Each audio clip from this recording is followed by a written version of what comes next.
Hello everyone, welcome back to GraveTales. I know many of you enjoy listening to these videos as you fall asleep. I want you to leave a comment on where in the world you're tuning in from, and if you're enjoying the story, be sure to like and subscribe. Alright now, let's get into tonight's stories. Story 1. I've always had a thing for old cameras.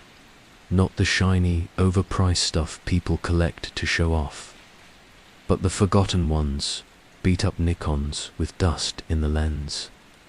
Old Canons that smell like decades of cigarette smoke.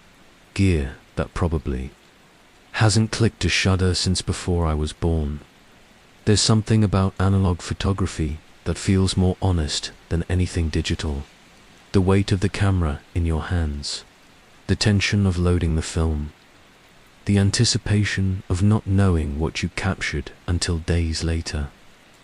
Maybe that's why I'm telling you this, because part of me still wants to believe this all started with that same harmless curiosity. It was a Thursday evening when I saw the listing. I'd been scrolling Craigslist like I usually do after work, searching the usual keywords: vintage, 35mm, film camera. You'd be surprised how often people don't know what they're selling. Estate sales, old attic finds, or someone cleaning out their late uncle's closet. Sometimes you strike gold. This listing was ... different. The title was plain: Old Nikon film camera, $30. No brand jargon, no specs, no flashy emojis like the resellers like to use, just for words. The description was even vaguer: still works, has some film inside, found in storage, selling cheap, cash only. No mention of model number, no sample. Photos, just one blurry image of a beat-up black body with a cracked leather strap and silver dials. The camera was sitting on what looked like a stained wood table, maybe in a garage. Lighting was awful. Honestly, it didn't look like anything special, but something about it caught my eye. I don't know if it was the shadow in the background, like someone had tried to crop another figure out of the frame, or the fact that it was still loaded with film, which is kind of a rare find. Most people toss the roll or don't even notice it's there. Still, $30 wasn't much to lose. Worst case, I'd get a few spare parts. Best case, maybe I'd get a working camera and a roll of forgotten snapshots, maybe a family vacation from the 90s. Sometimes those old film rolls are like time capsules. You don't know what's inside until you bring it to life again. I sent a message right away. The reply came back in under 2 minutes. No greeting, no name. Can meet at 6 p.m. today. Ingles parking lot, cash only. Come alone. That should have been a red flag. I remember staring at the message, rereading that last line, come alone, and laughing a little nervously. It felt dramatic, like something out of a cheap horror flick. But Craigslist exchanges are always a little awkward. People are paranoid, and public places like grocery store parking lots are usually safe bets, so I said yes. At the time, I didn't even think to tell anyone I was going. The Ingles was maybe 15 minutes from my apartment. I got there a little early, parked under one of the lamps near the entrance, and waited. It was late enough that the sky was getting that weird blue-grey hue. You know, that kind of light where everything looks like it's underwater. The parking lot wasn't busy, just a few people loading groceries. A car or two idling while someone waited for a pickup. Then I saw him. He pulled in a few spots away from me in a rust-colored Chevy S10 pickup.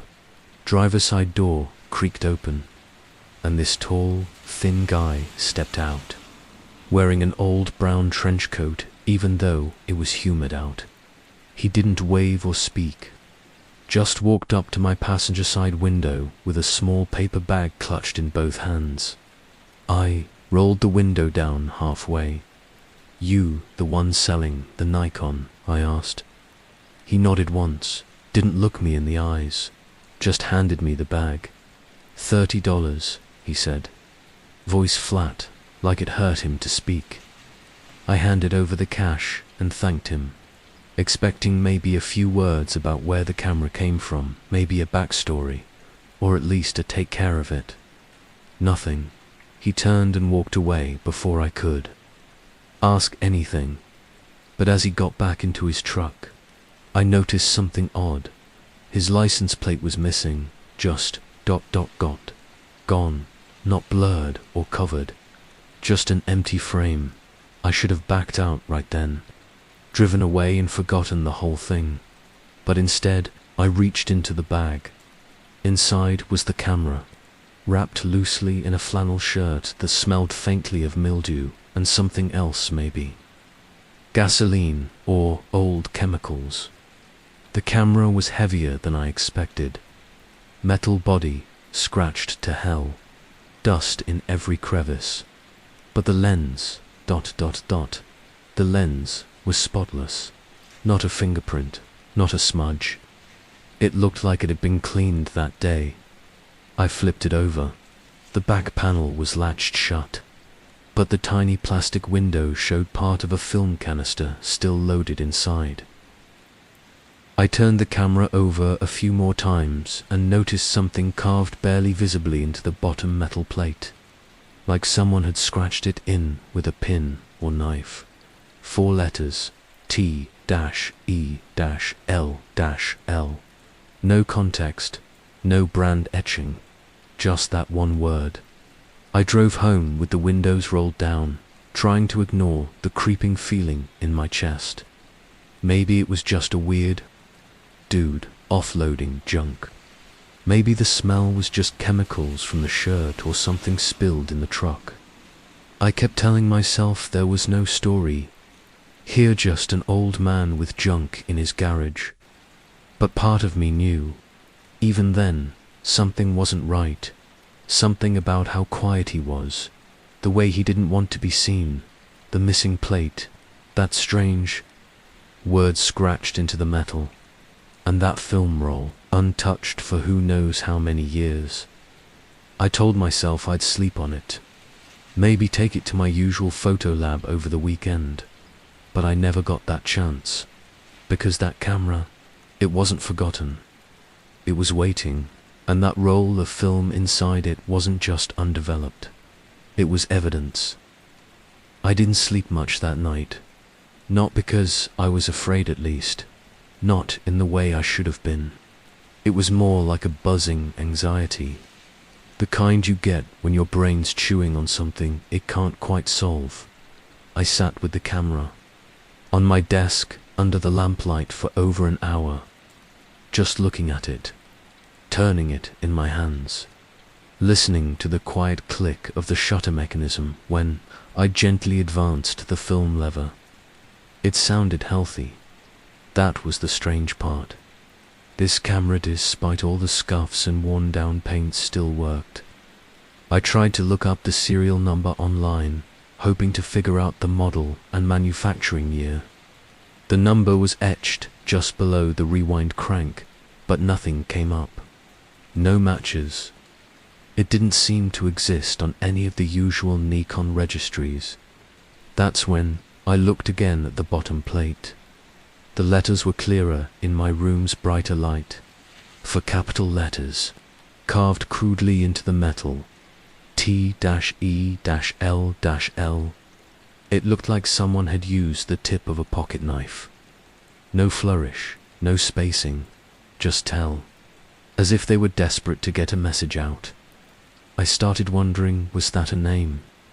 A command, a warning. That's when I realized I'd never gotten the seller's name. In fact, I hadn't even heard him say more than 5 words. No name, no explanation, just $30, and then he was gone.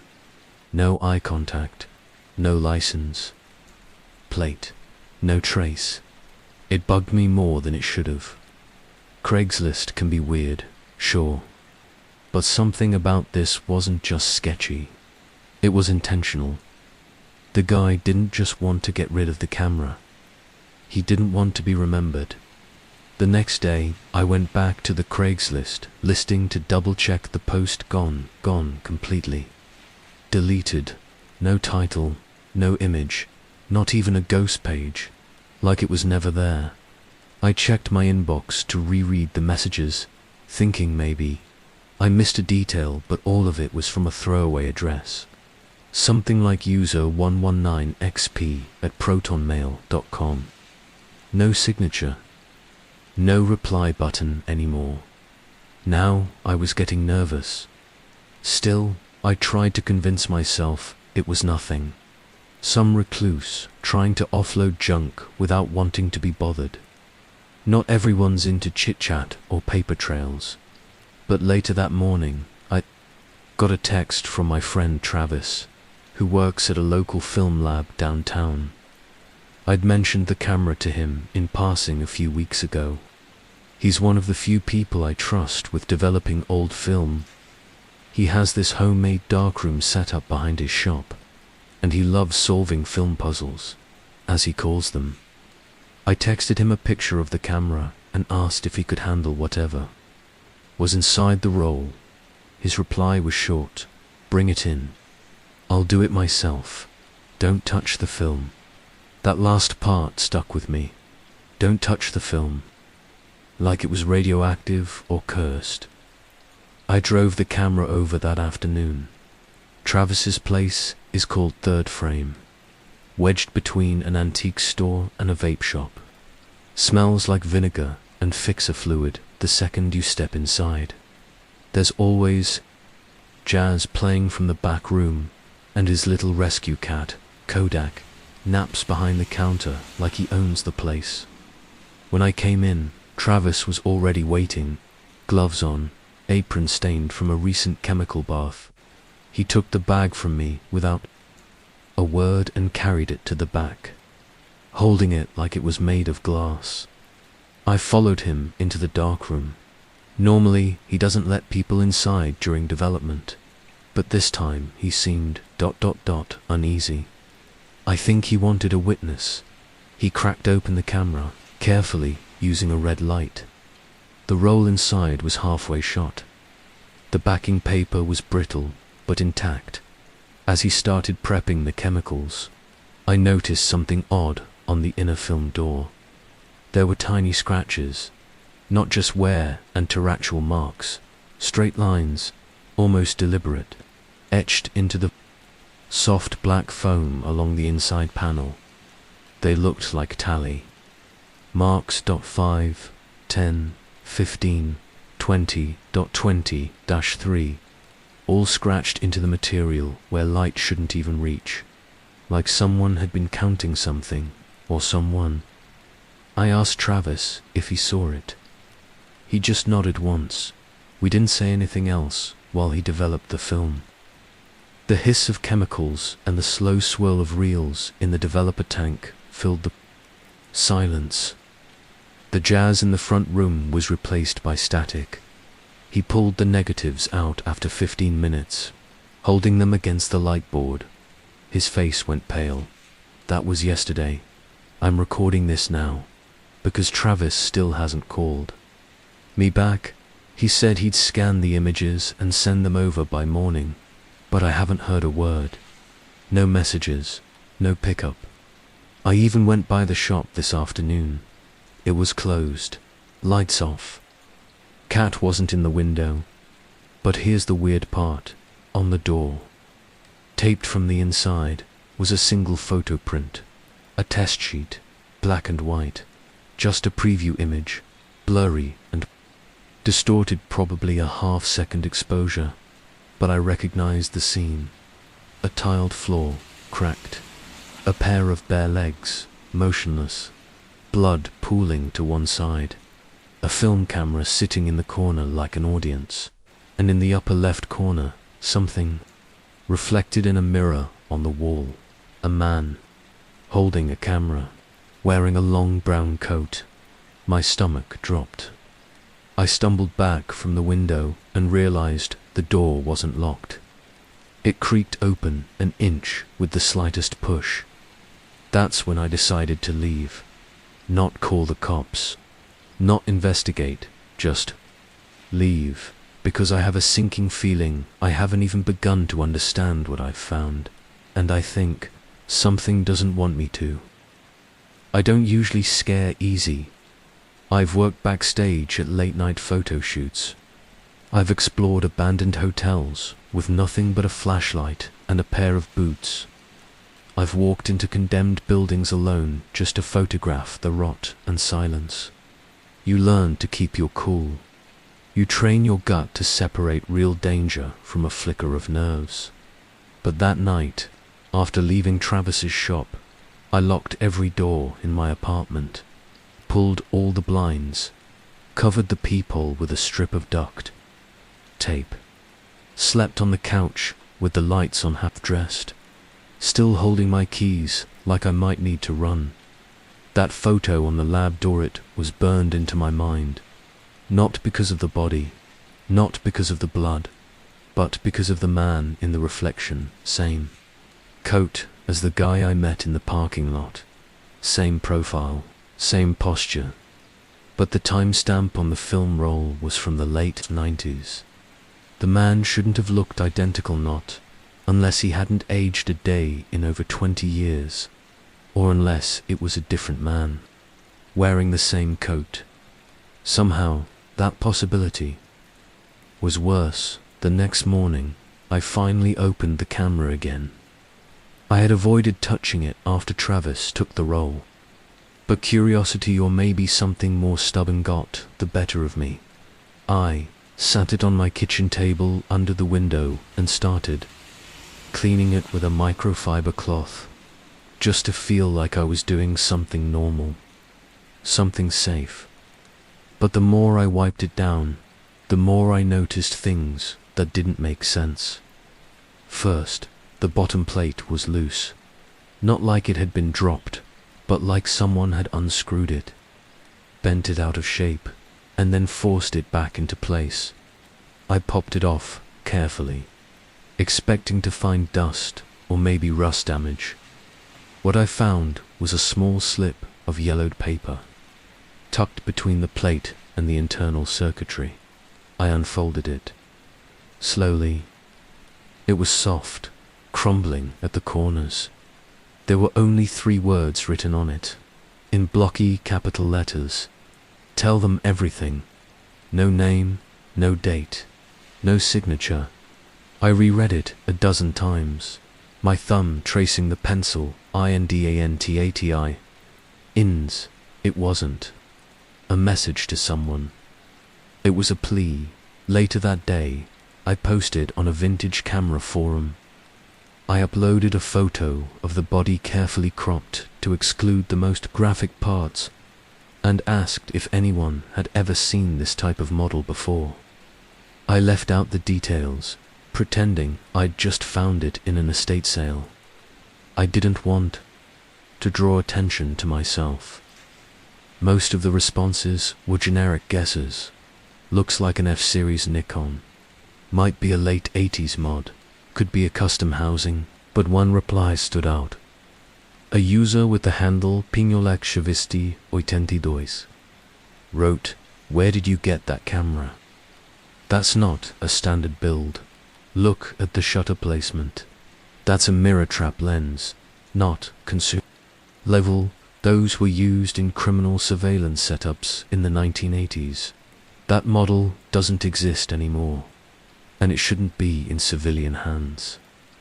I messaged him privately, but he didn't respond. Later, I checked his profile again. The account was gone, deleted. Every post scrubbed.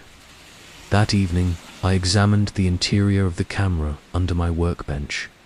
Light, and that's when I saw it, near the hinge of the back panel. Tucked deep into the narrow seam between the foam light seal and the casing was something metal. It took me nearly 10 minutes to coax it out with tweezers and patience. It was a micro SD card. No brand, no label. Just scratched and smudged, hidden in a place no normal photographer would ever look. I held it in my hand for a long time. It didn't make sense. The camera was decades old.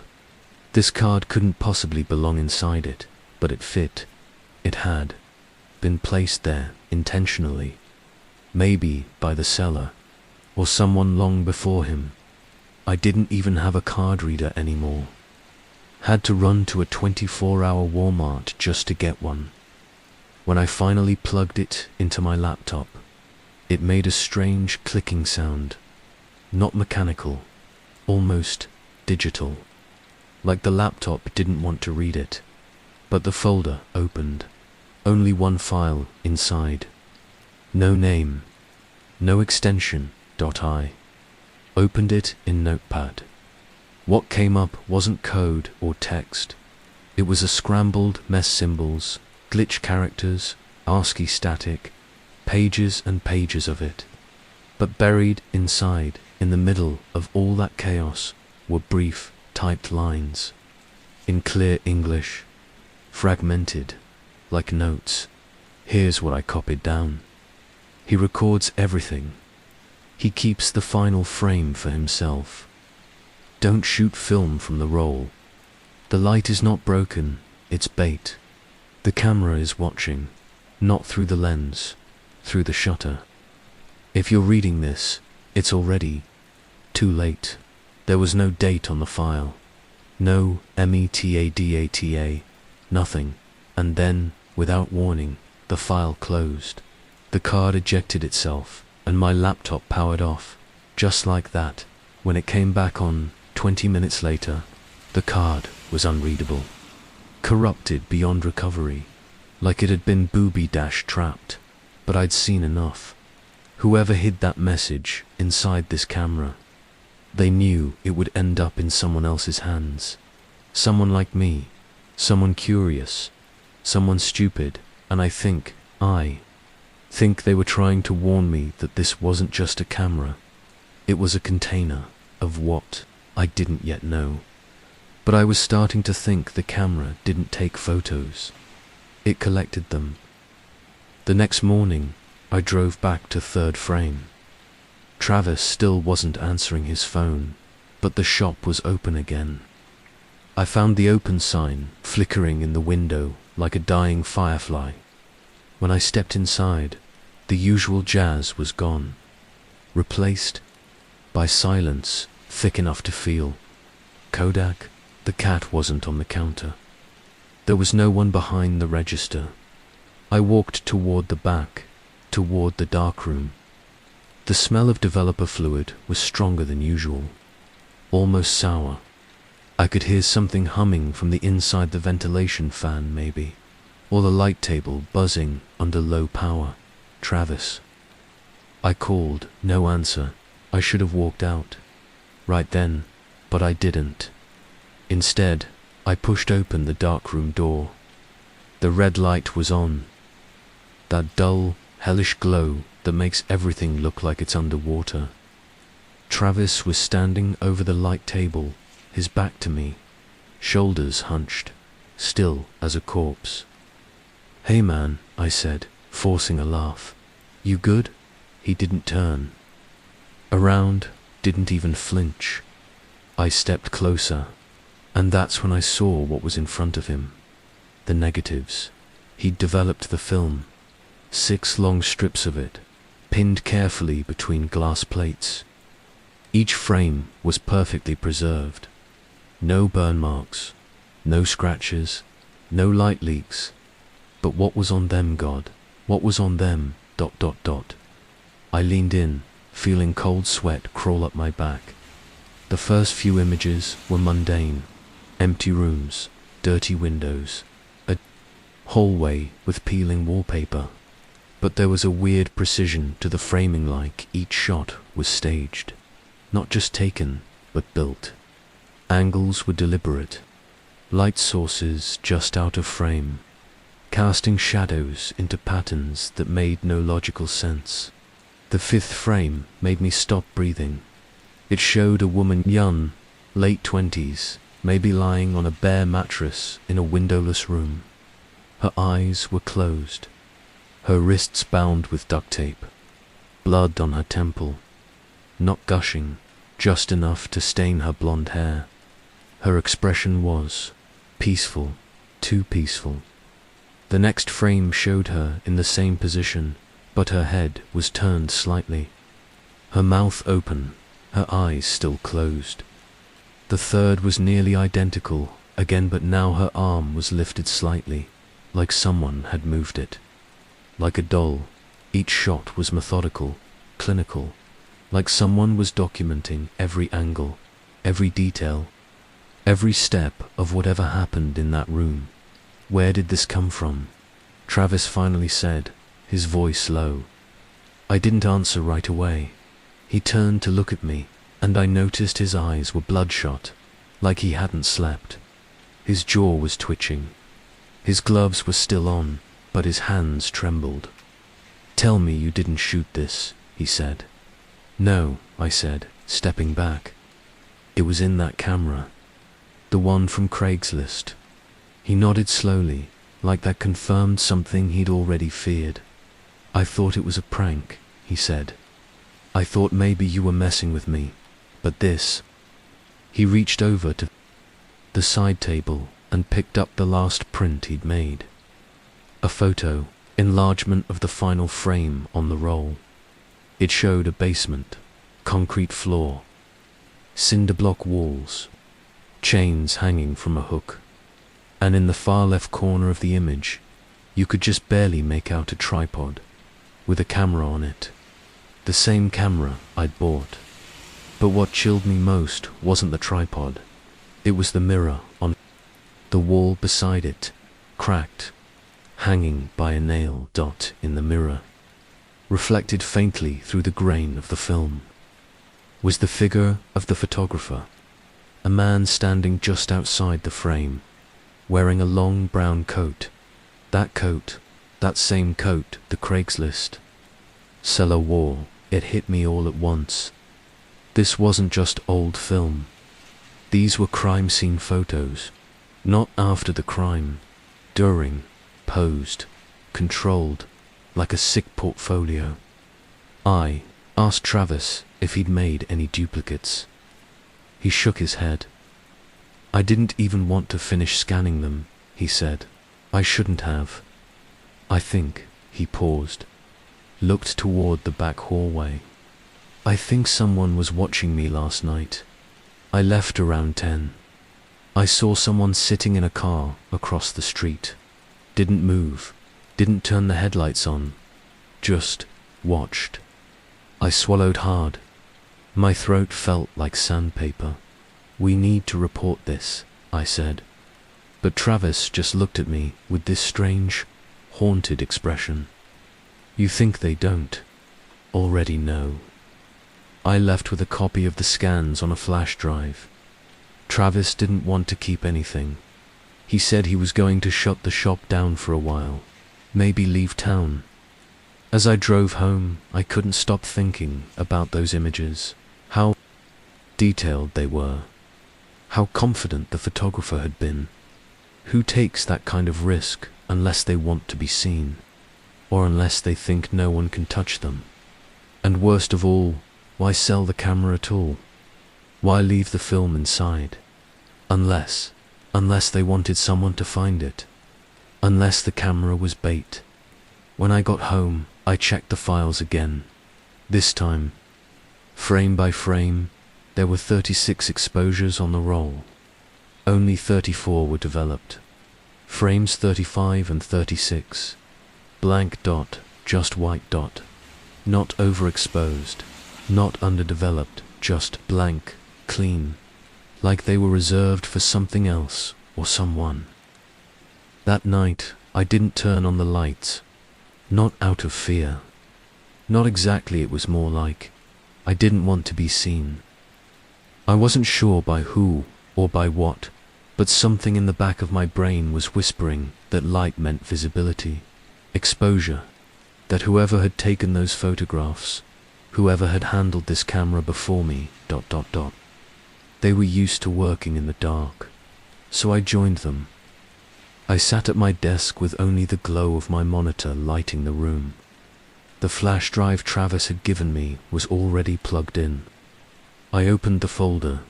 Inside were 34 files, numbered in sequence from 001.jpg to 2034.jpg, all black and white, high resolution, unedited. I opened the first image. It looked like a room in an abandoned building. Cracked tile floor, cinder block walls, a broken sink mounted sideways on the wall.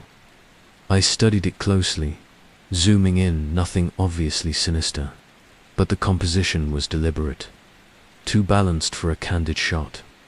The shadows were engineered to fall across the floor in a way that drew your eye to the corner, where a single shoe lay on its side. In the second photo, the same room appeared again, but this time, a chair had been moved into the center, wooden, dented by the third image. There was someone sitting in it, a woman. She was tied to the chair, with thick rope, wrists bound in her lap. She wasn't looking at the camera. Her head was tilted downward. Her hair shoulder length, wavy, obscured her face.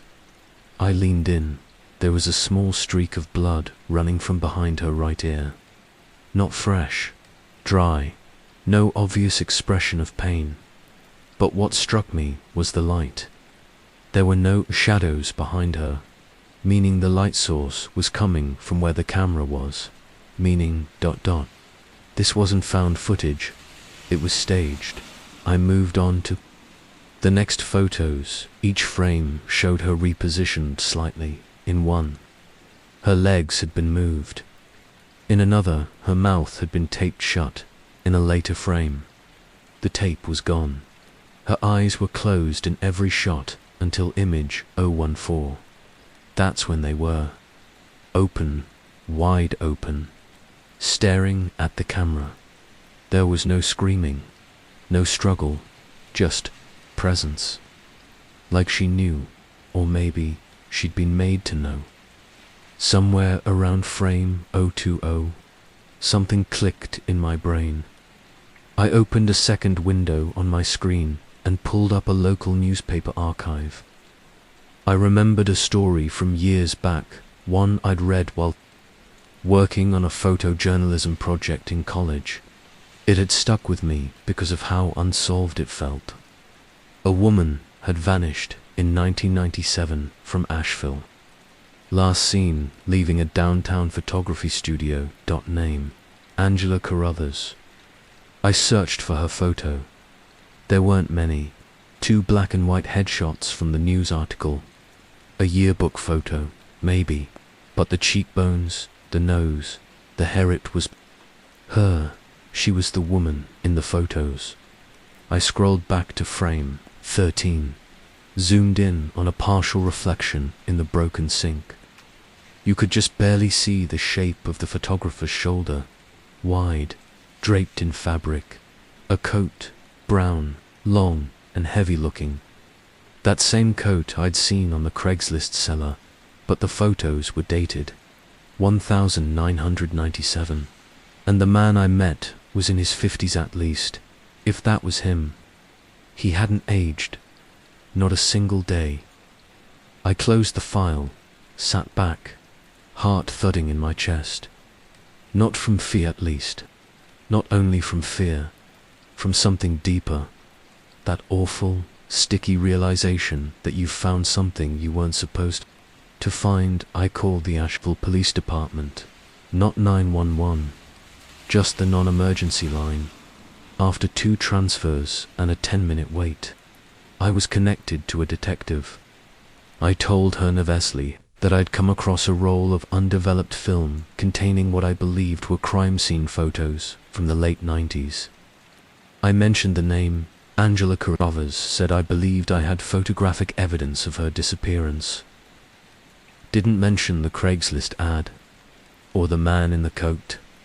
She was quiet for a moment. Then she asked me to bring everything in. I hesitated, told her the photos were digital scans, that the original negatives were gone. Another pause. Then, finally, she asked me to email what I had. No follow-up questions, no request for my name.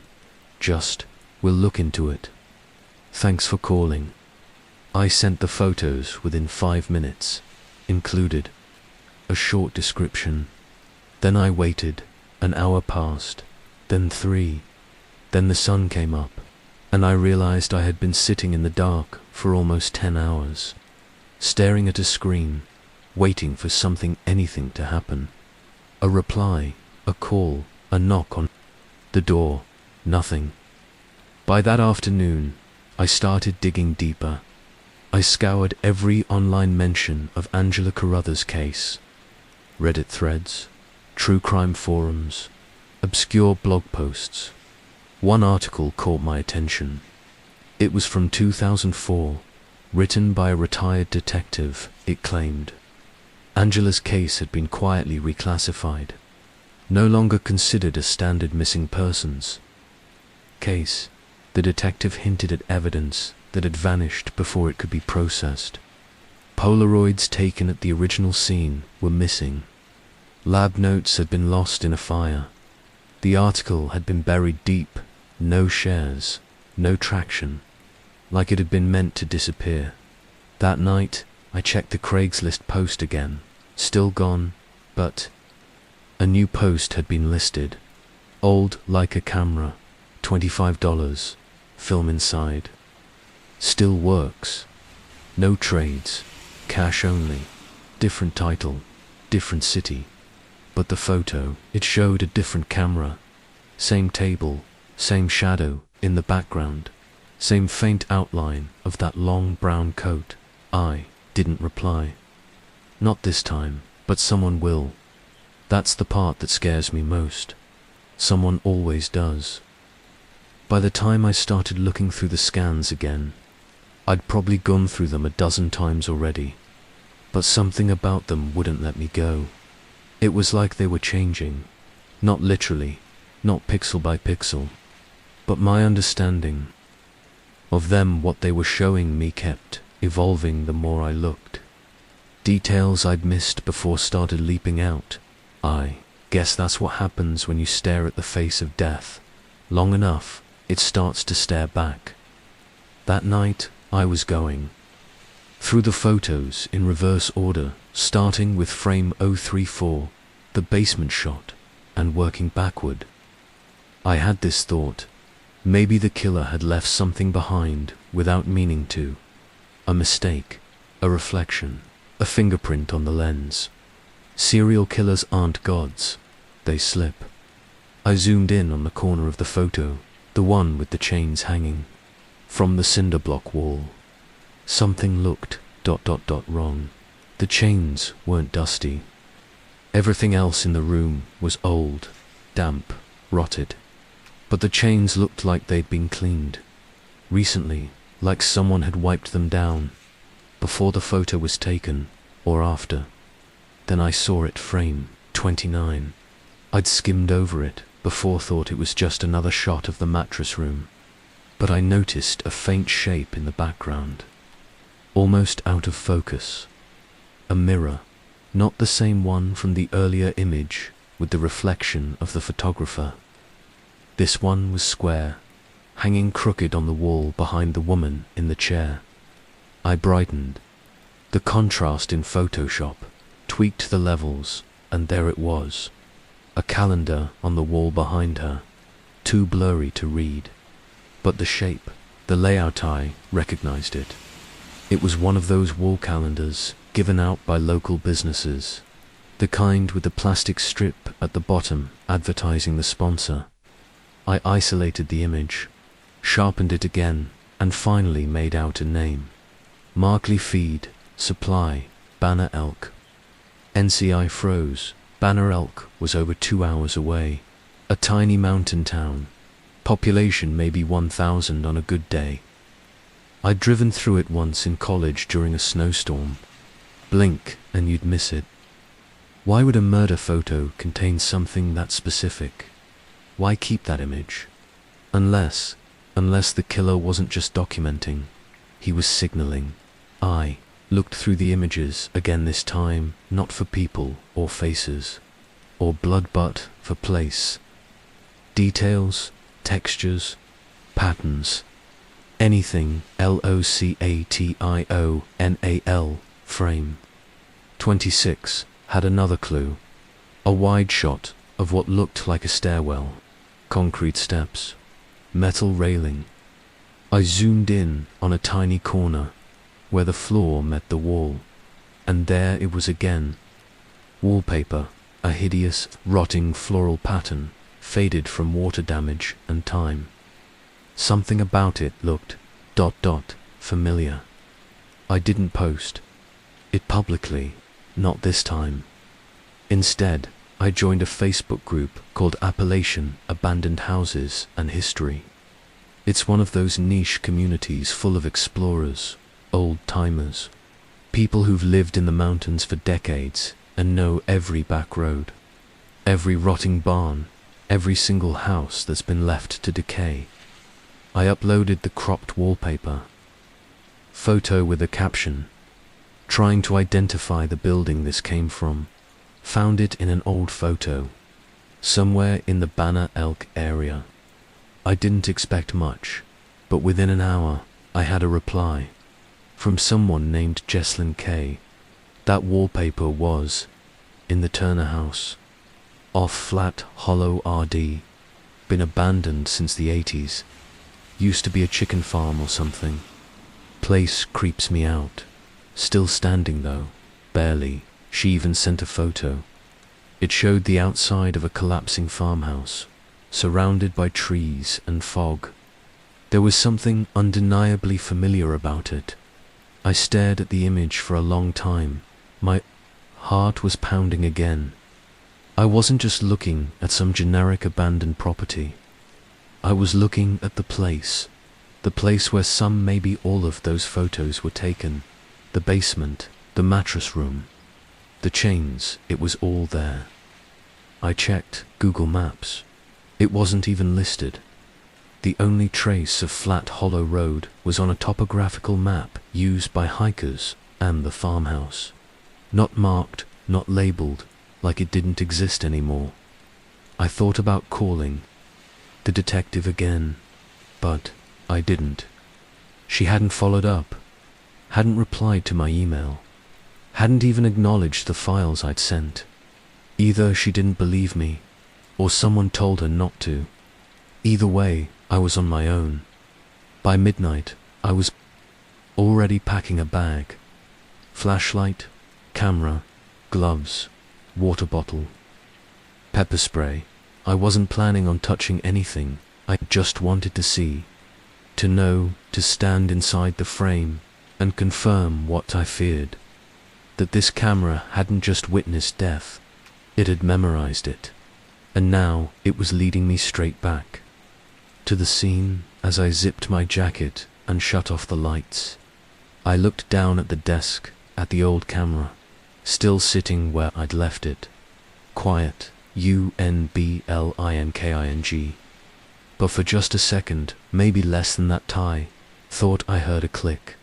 Not a sound from outside, not my laptop, not the floorboards. A mechanical click, like a shutter being cocked, or a photo being taken. I left just after 2 a.m. Didn't tell anyone where I was going. No texts, no notes.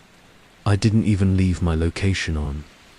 I couldn't explain why, but I felt like if I told someone, if I shared this, it would break whatever spell I was under, and I needed to see it through.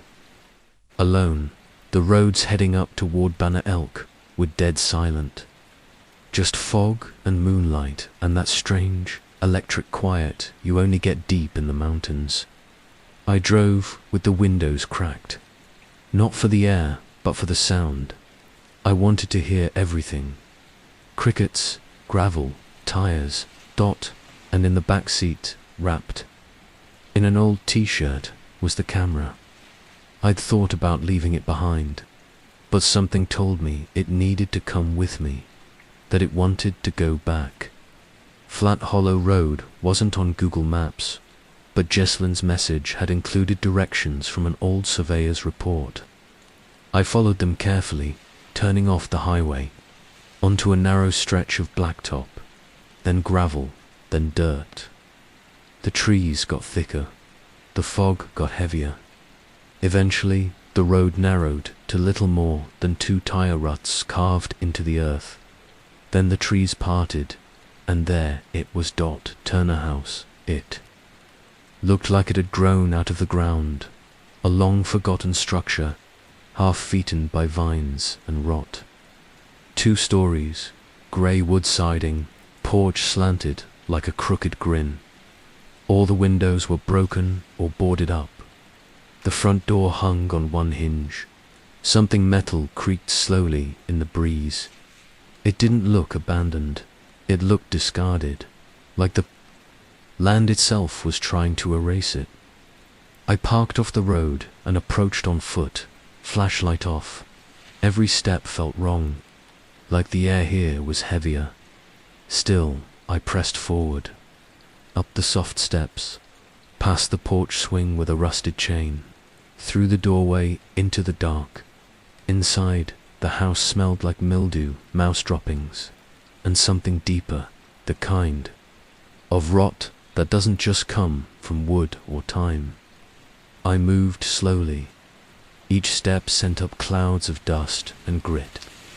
My flashlight caught bits of wallpaper peeling from the walls. That wallpaper, same pattern from the photo. Wilted roses, darkened by age and mold.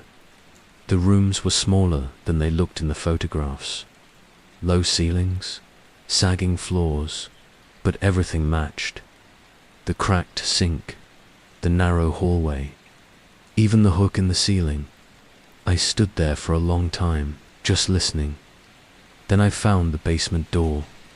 It was tucked behind the kitchen, hidden under a layer of nailed boards that looked hastily added and then abandoned mid-project. I pried them off one by one, careful not to make too much noise, even though there was no one to hear me.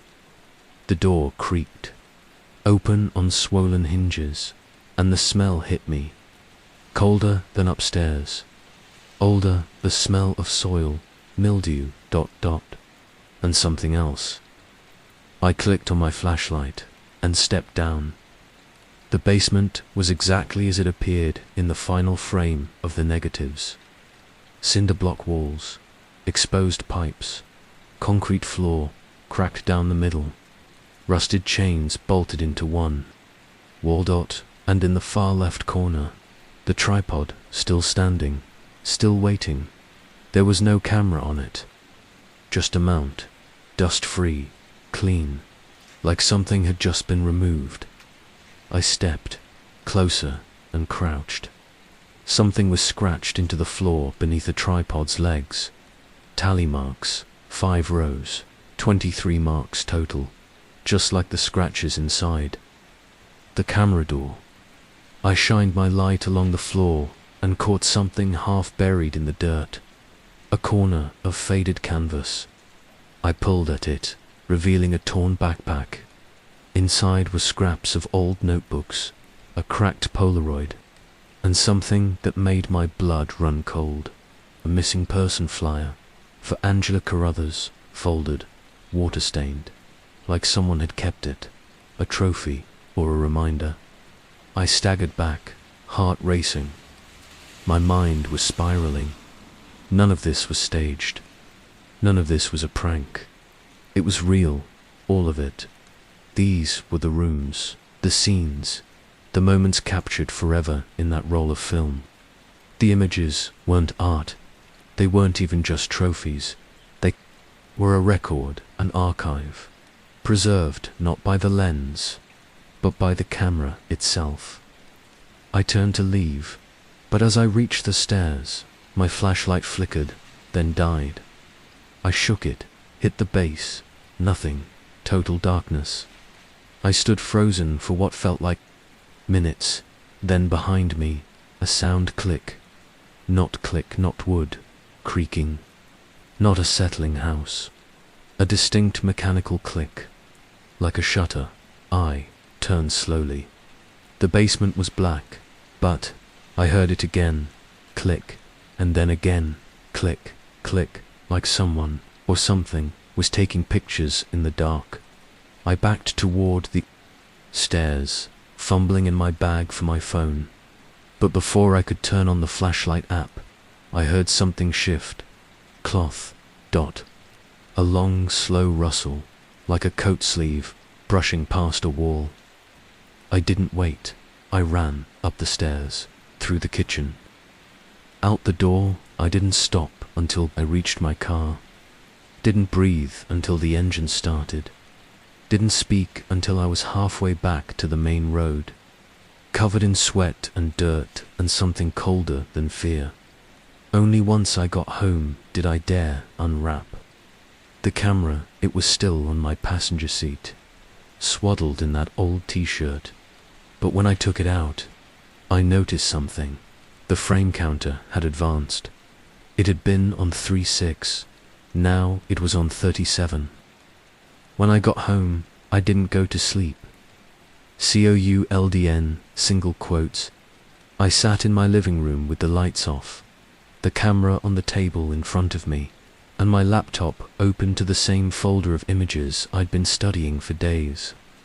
I didn't even realize my hands were shaking until I noticed the trackpad wasn't responding.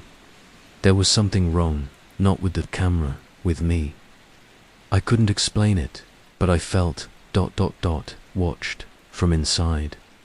Like something was sitting just behind my eyes, leaning forward, breathing slow, and the moment I let my guard down, another photo, another frame, another piece of me taken. I finally picked up the camera. The frame counter still read 37. I hadn't taken any photos. I hadn't loaded any new film, but it had advanced on its own. That shouldn't be possible. I turned it. In my hands, opened the back, empty dot, no film. But the shutter still clicked when I pressed it, a dry, hollow snap, like it was pretending to take photos, or remembering how, out of desperation, or maybe Denis Lee, loaded a fresh roll of Kodak Tri-X. Just to test it. I shot a few frames in my apartment. The bookshelf, the door, my own reflection in the bathroom mirror. But every time I clicked the shutter, I got this uneasy pressure in my chest. Like each picture was a heartbeat being stolen. Not mine, someone else's. Someone far away or long gone. And I was just the medium. After 12 shots, I stopped, pulled the roll, sealed it, didn't even rewind it fully. Just yanked it out and stuffed it in a canister. I couldn't shake the idea that the camera wasn't just recording light anymore. It was recording presence. The next day, I took the film back to third frame, but the shop was closed again, permanently.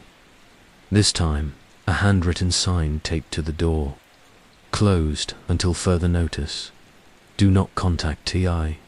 Stood there for a long time, staring at the dark windows, wondering where Travis had gone, wondering what he'd seen in those photos that made him disappear without a word. I slipped the film roll through the mail slot anyway. Part of me hoped he'd find it, develop it, maybe find something that would make sense of all this. But deep down, I knew I wouldn't be hearing from him. Again, that night, I had the dream. I was standing in the Turner house basement. Same cracks in the floor, same damp silence. But this time, there were people, lined up against the walls, not moving, not blinking, just staring at me. Dozens of them, each one with a camera where their face should have been. Tripod legs instead of arms, lenses for mouths, and all at once. They lifted their shutters, click, click, click. like gunfire, like teeth. And just before I woke up, I saw myself reflected in the mirror behind them. Except it wasn't me. It was someone wearing a long, brown coat. I woke up at 3:33 a.m., cold, sweat, breathless. The camera was on my desk across the room, where I'd left it, but the lens was pointing at me. I hadn't left it like that. I know I hadn't. At 6 a.m., I got a text, a number I didn't recognize. Stop looking, that was it. No punctuation, no contact. I tried to call it back, disconnected. I checked the number on a reverse search site. Nothing, not a burner, not a spammer, just blank, like it had never existed. I opened the flash drive from Travis again, just to make sure I wasn't losing my mind. All the photos were still there, still the same, except frame 017. It looked slightly different now, subtle, but real. The shadow in the lower right corner. Before, it had looked like a tripod. Now, ... It looked like a person crouching, like someone had entered the frame just before the shot, like someone else had been there, watching the photographer or watching me. I tried cleaning the drive, recopying the files, even restored a backup from my own external hard drive. Same result, same shift, frame 017, shadow person, watching then. 2 days later, something even stranger happened. I got a call, blocked number. I let it ring out the first time. Then again, third time, I answered. Silence. I waited. Then I heard it, faint, warped, mechanical, a click. Then my own voice. I shouldn't have bought the camera. Click. It's still taking pictures. Click. I think it took one of me. Then silence. I hung up and just sat there, phone still pressed to my ear. The sound of my own breathing thick in the room. That recording, that was me. Those were my words. I'd never said them aloud, but I'd written them in a journal 3 days ago. Handwritten, private, never spoken, never typed. So now the question wasn't who had called me, it was how. How did my voice say something I'd never recorded? How did the camera know?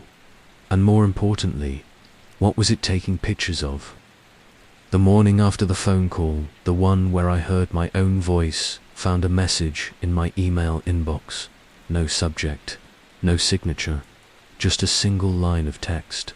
You're not the first. Meet me. 9 p.m. Milltown Library parking garage. Level 3. Attached was a photo. It was one of the images from the flash. Drive but modified, same basement, same chair.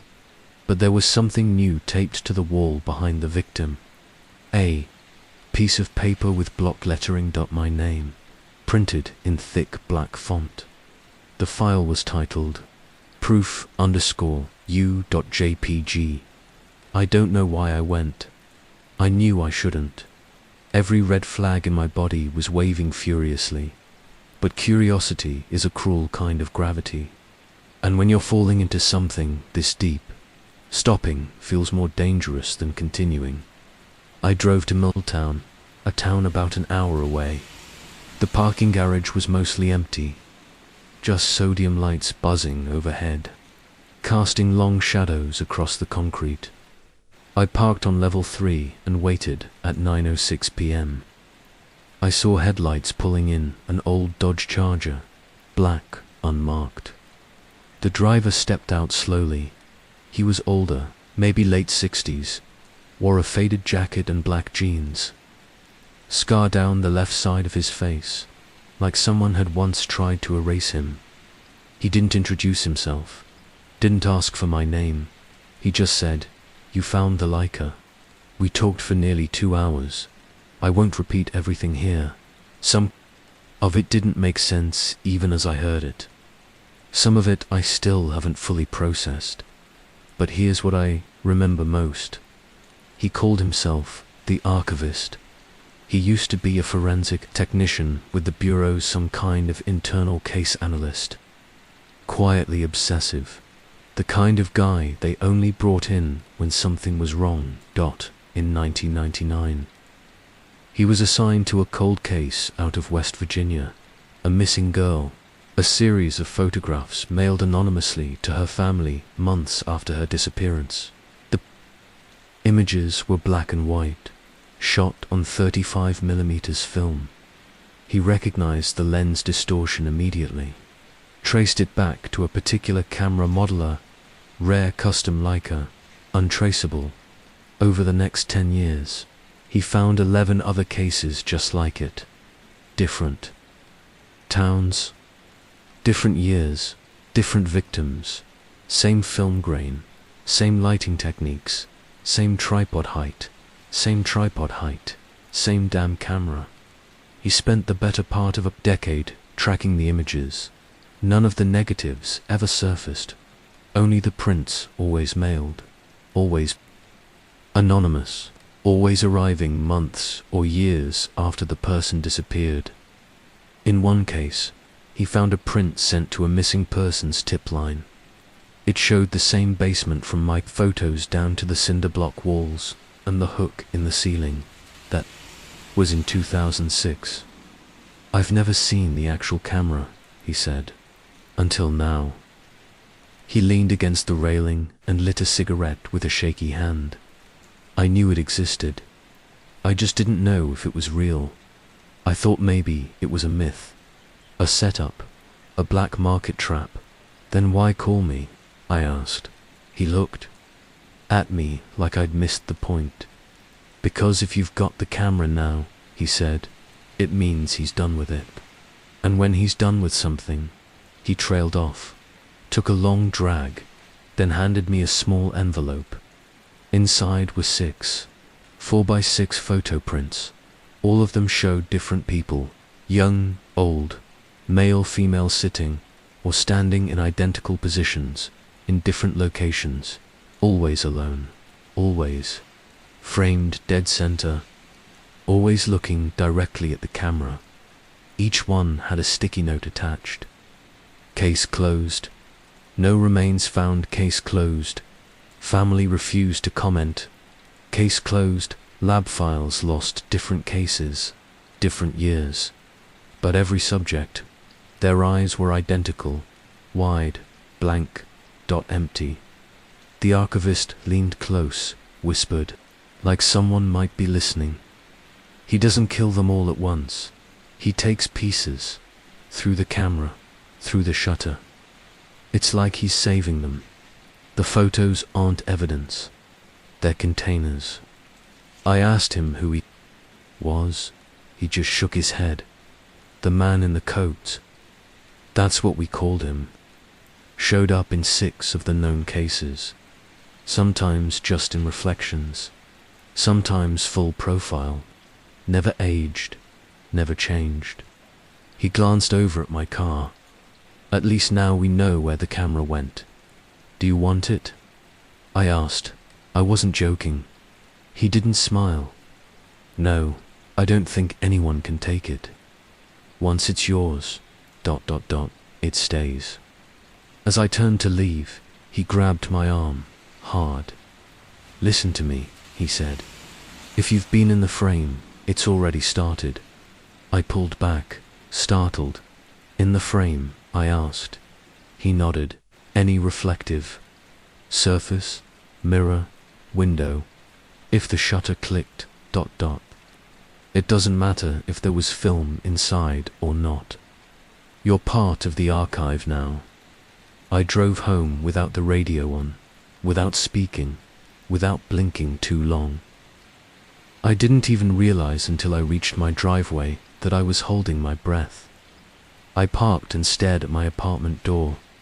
I didn't want to go inside, because if what he said was true, Then the click I heard in the basement, the one with no film, the one I thought was a hallucination, that wasn't just sound, that was frame 37, And somewhere, maybe tonight, maybe next week, that frame would develop, and I would see my own eyes staring back. When I got home, I didn't go inside. I sat in my car for over an hour, engine off, windows down, listening for something I couldn't name. Not footsteps, not voices, just ... presence. That eerie pressure that wraps around your skull when something's watching you. But there was nothing there. Just the porch light I'd left on before I left. Flickering, I opened the glove compartment and took the camera out, still loaded with the test film I'd shot days earlier. Frame counter 37. Still, but the rewind knob had moved slightly, like it had advanced, all on its own. I pulled it back slowly, heard the click as the film unspewed, then popped the latch. Inside. The roll was fully wound, the shutter had fired. Frame 37 existed, and something had been captured. I considered destroying it, burning the film, cracking the camera open, ending it right there on the spot. But that's the thing about obsession. It doesn't negotiate. I needed to see it, had to, even if it meant seeing myself staring back. I drove to the only place that would still process film without questions, a roadside photo shop attached to a truck stop just outside town. They mostly handled surveillance requests, hunting cameras, old rolls found in garages. The guy behind the counter was half asleep. Didn't care what I brought in. I asked for 1 hour service, paid in cash, then sat outside and waited. It was the longest hour of my life. I didn't touch my phone, didn't look at anything. Reflective. Every glass surface suddenly felt dangerous, like a doorway I could fall into. When the guy came out holding the envelope, he didn't say anything, just handed it over like it was radioactive. There were 12 prints inside. I'd only taken 11. I'd flipped through them slowly. The first few were what I expected. My bookshelf, the kitchen, my bathroom mirror, slightly overexposed, a little grainy, normal. But then I hit the 12th, the final image, frame 37, and everything changed. It showed my apartment, but not from the angle I'd shot. The photo was taken from outside, my window at night. The blinds were open slightly. Inside, I was visible, sitting on the couch, staring at the floor, alone, except I wasn't. Behind me, just barely visible in the shadow between the hallway and the kitchen, stood a figure, tall, still, wearing a long brown coat. I dropped the print. My skin went cold. I looked around the parking lot, heart slamming. No one. I picked the photo back up, staring at every pixel. The face was obscured, but the shape was unmistakable. That wasn't just some creeper. That was him, the man in the coat, the photographer, the archivist, and he'd been inside my apartment. Or worse, he never left. I drove home, with my hands clenched tight on the wheel, checking the rearview mirror every 30 seconds. But nothing followed me. No headlights, no shapes, no shadows. Still, when I walked inside, I flipped every light on in the apartment, checked every closet, every corner. The crawl space, empty, but something felt ... off, like the air had changed, heavier, thicker, as if the walls had shifted a fraction of an inch while I was gone.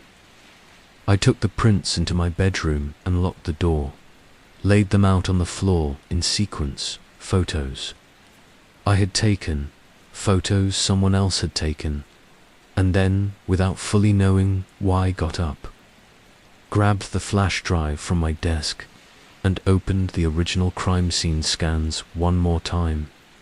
I flipped to frame 005, the shot of the mattress, the woman lying still, hair across her face, nothing new. Then frame 010, her eyes open and just behind. Her barely visible at the far edge of the frame was a window. I'd never noticed it before, because it had been boarded up, but now it looked like the boards were gone, and through that window you could see the outline of another tripod, another camera, another observer. It wasn't one killer. It never was. It was a cycle, a ritual, a lineage. One man documents, another collects, and eventually the camera finds a new archivist, someone curious, someone lonely, someone who can't look away. That night I tried to sleep. Didn't work. Every time I closed my eyes, I heard it click, soft, mechanical, from inside the room. I smashed the camera against the wall over and over, shattered the lens, crushed the body, split the shutter. But even then, even then, I swear I heard it again, click. After I shattered, the camera broke its lens, crushed the shutter mechanism, and snapped its body like brittle glass. Thought maybe, finally, the nightmare would end. I expected silence, a kind of relief. Instead, the clicking only got louder. Not in the room, not from any machine, but inside my head. It was relentless, a mechanical whisper that threaded through every moment of my day and every fragment of my restless sleep. I couldn't escape it. The sound seemed to echo from behind my eyes, clicking in time with my heartbeat, a sinister metronome marking a countdown I didn't understand. I stopped going outside. The world beyond my apartment felt too dangerous, too exposed. Every window was covered with heavy blackout curtains, every reflective surface carefully obscured or turned away from. Mirrors became enemies, showing me not just my reflection, but what lurked behind it or what might be lurking. Even the faintest glimmer of glass or metal made my skin crawl. I started wearing sunglasses indoors, even at night, not out of vanity, but because I was terrified that the man in the brown coat was watching me through every lens, every reflective surface. It was an irrational fear, but fear doesn't need reason to thrive. My phone calls and messages went unanswered. Friends and family grew distant, their concerned texts piling up in silence, ignored. I wasn't sure if I was protecting them more, myself from what I had become. I was withdrawing into myself, losing pieces of who I was, consumed by paranoia and exhaustion. My mind replayed the photos endlessly, the woman tied to that chair, her eyes wide and empty, the basement with its cinder block walls and rusted chains, my own face in the 12th frame, eyes wide with dread and disbelief. Each image was a scar pressed into my memory. Sleep became a battleground. Each night I'd lie awake, heart racing, waiting for the click to come again. It always did. Sometimes faint, sometimes sharp and loud, like a camera shutter snapping inches from my ear. The noise invaded my dreams, turning them into dark tableaux of shadowed figures and endless corridors lined with cameras. I saw myself in those dreams, trapped, watched, catalogued like one of the victims from the photographs. There was no escape. One night, after days of isolation, a sudden knock broke the silence. Not at my front door, that would have been too ordinary, but at my bedroom window. Slow, deliberate, and urgent. My heart slammed into my ribs. I was frozen, too terrified to move or breathe. The knocking came again, louder this time, but when I dared to look through the curtains, no one was there. Just the empty street bathed in pale moonlight. My breath fogged the glass as I stared, my hands trembling. And then, just behind me, reflected in the window, I saw it, a tall figure in the long brown coat, watching me. The faint click sounded again, echoing softly, unmistakably. I slammed the curtains shut and backed away, trying to convince myself. It was a trick of the light, a hallucination born of exhaustion and fear. But deep down, I knew the truth. The camera wasn't just taking pictures of places or people anymore. It was taking me, collecting fragments of my life, my fear, my soul. I had become part of its archive, and no matter how far I tried to run, how much I broke or hid, I couldn't escape the lens. The camera, or whatever power it held, was claiming me. After smashing the camera into a dozen irreparable pieces, I should have felt relief. But instead, the silence that followed was deafening, and it wasn't quiet at all. The incessant clicking, the sound I'd hoped would die with the camera, was alive in my mind. It pulsed like a heartbeat behind my eyes, a cold, mechanical tick-tock that refused to stop. I realized then that this wasn't a sound coming from outside. It was inside me. The camera had found a way in, and it was recording every second of my life. I stopped leaving my apartment almost entirely. The outside world, once full of possibility, became an endless expanse of danger and exposure. Every glance at a window or mirror sent waves of panic through me. I covered every reflective surface with cloth or paper. The bathroom mirror was wrapped in an old towel. My bedroom windows were draped with blackout curtains thick enough to block the faintest glow of streetlights. I even taped brown paper over the tiny glass pane in my front door.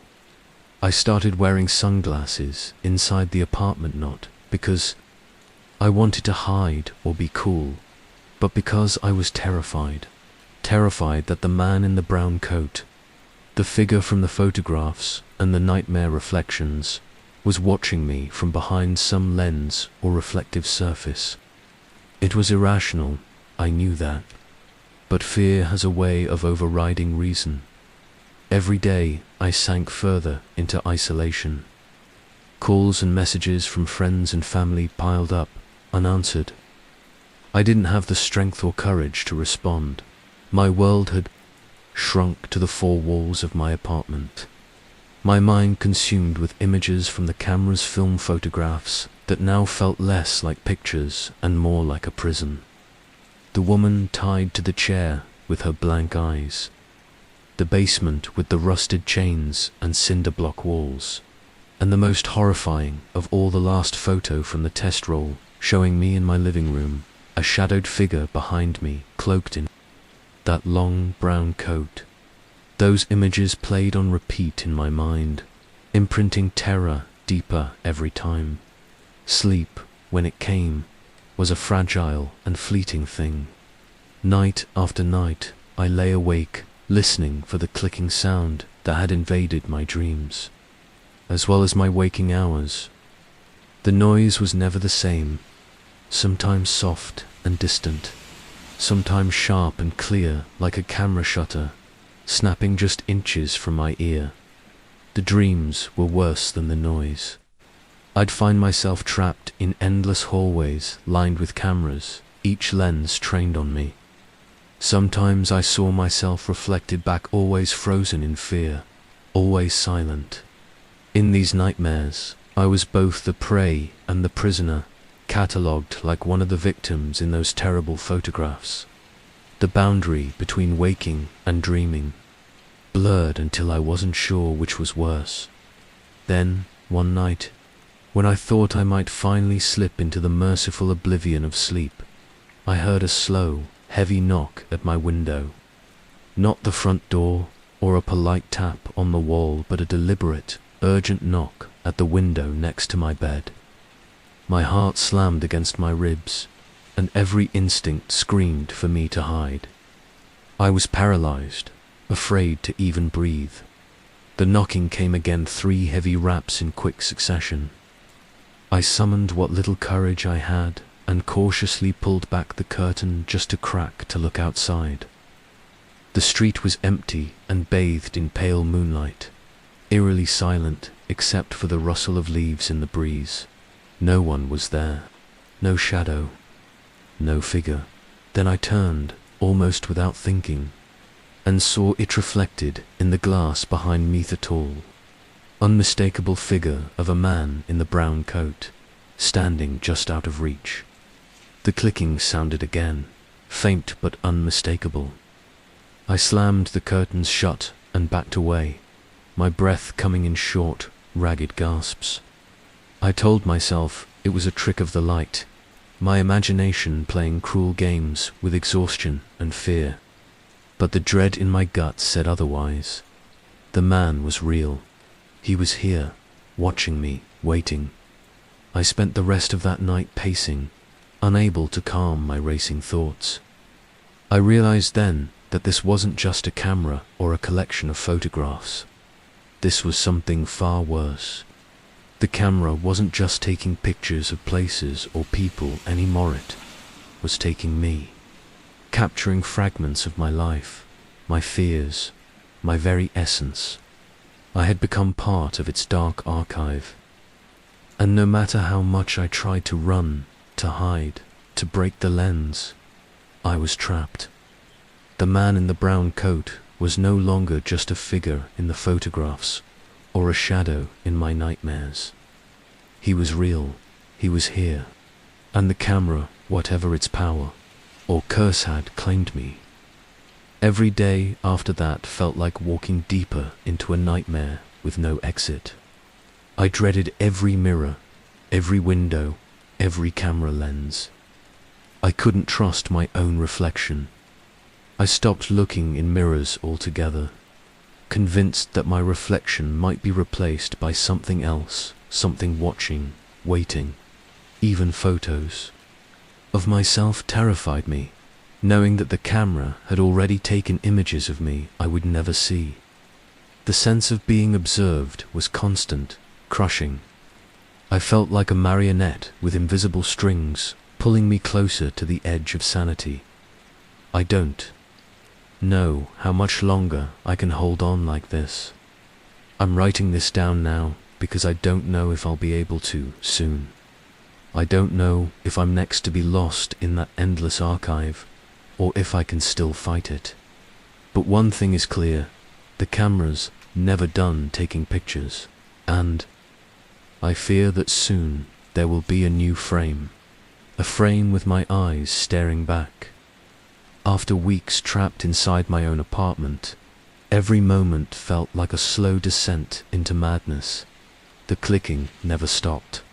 It haunted me like a persistent shadow, an echo I couldn't outrun or silence.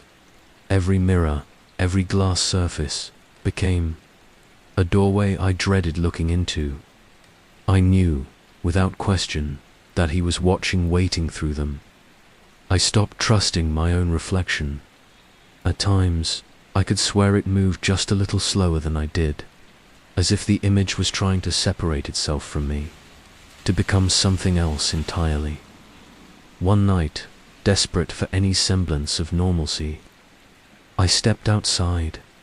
The air was thick with fog, the streetlights casting eerie halos on the cracked pavement. I kept my head down, avoiding every reflective surface, store windows, car, mirrors, even puddles. But as I rounded a corner near the old mill, I caught movement out of the corner of my eye. A figure stood just beyond the fog, impossibly still. The brown coat, the unmistakable silhouette. My breath caught in my throat. I blinked and he was gone. Back inside, I tried to drown out the noise with music, podcasts, anything. But the clicking found a way through the speakers, a mechanical rhythm layered beneath every sound. I started to notice subtle changes around the apartment, small things out of place. A chair turned slightly, a picture frame tilted.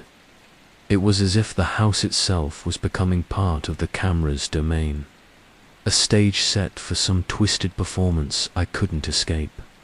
One evening, I sat in the dark with a single candle flickering, staring at the cracked lens of the broken camera I'd tried to destroy. I touched it lightly, and for a brief moment, I felt the cold weight of the shutter's presence beneath my fingers. A shiver ran through me. Then, the candle flickered and died. Total darkness. The clicking started again, soft at first, then louder, right beside my ear. I don't know how much longer I can keep fighting this. Every day the line between reality and nightmare blurs. The man in the brown coat isn't just a figment anymore. He's become part of my world, watching, waiting to add the final frame to the story the camera started so long ago. The days had begun to bleed into one another, indistinguishable, a haze of dread and paranoia wrapped in silence. I no longer kept track of time, of sunlight or darkness. The world outside my apartment had become a distant memory, a place where the air didn't feel heavy with menace and the shadows didn't twist into something cruel and watching. But inside, the weight pressed down harder each day, and the clicking never stopped. It started subtly, at first the faintest mechanical snap when I was alone, a whisper just at the edge of hearing, like the camera's shutter firing in a different room. I would freeze, heart hammering, eyes darting around the darkness, expecting to see that looming silhouette. But no matter how hard I searched, all I found was silence and shadows. Then the clicks grew louder, clearer, sharper. At night, they came in bursts, rapid-fire sequences that mimicked the shutter of an old film camera taking multiple shots in quick succession. I tried to block it out, stuffed my ears with cotton, turned on white noise, but nothing worked. The sound was inside me now, part of my blood and breath, the beat of my racing pulse. I stopped sleeping, or maybe I never really fell asleep. The line between dreaming and waking was gone. Every shadow became a photograph, every reflection a frame waiting to be captured. I stopped trusting anything. One evening, the clicking was so loud, it felt as though it was coming from inside my skull. I clutched my hand, pressing my hands against my temples, trying to muffle the sound, begging for silence. But it was useless. The camera had marked me. The man in the brown coat had come for me. I remembered the archivist's words, spoken weeks ago in that parking garage, the warning that once you were in the frame, the camera didn't just capture you. It claimed you. I had thought it was metaphor, some cryptic way to say I was in danger. But now I understood. It was literal. The camera was devouring parts of me, storing me in its archive like the others.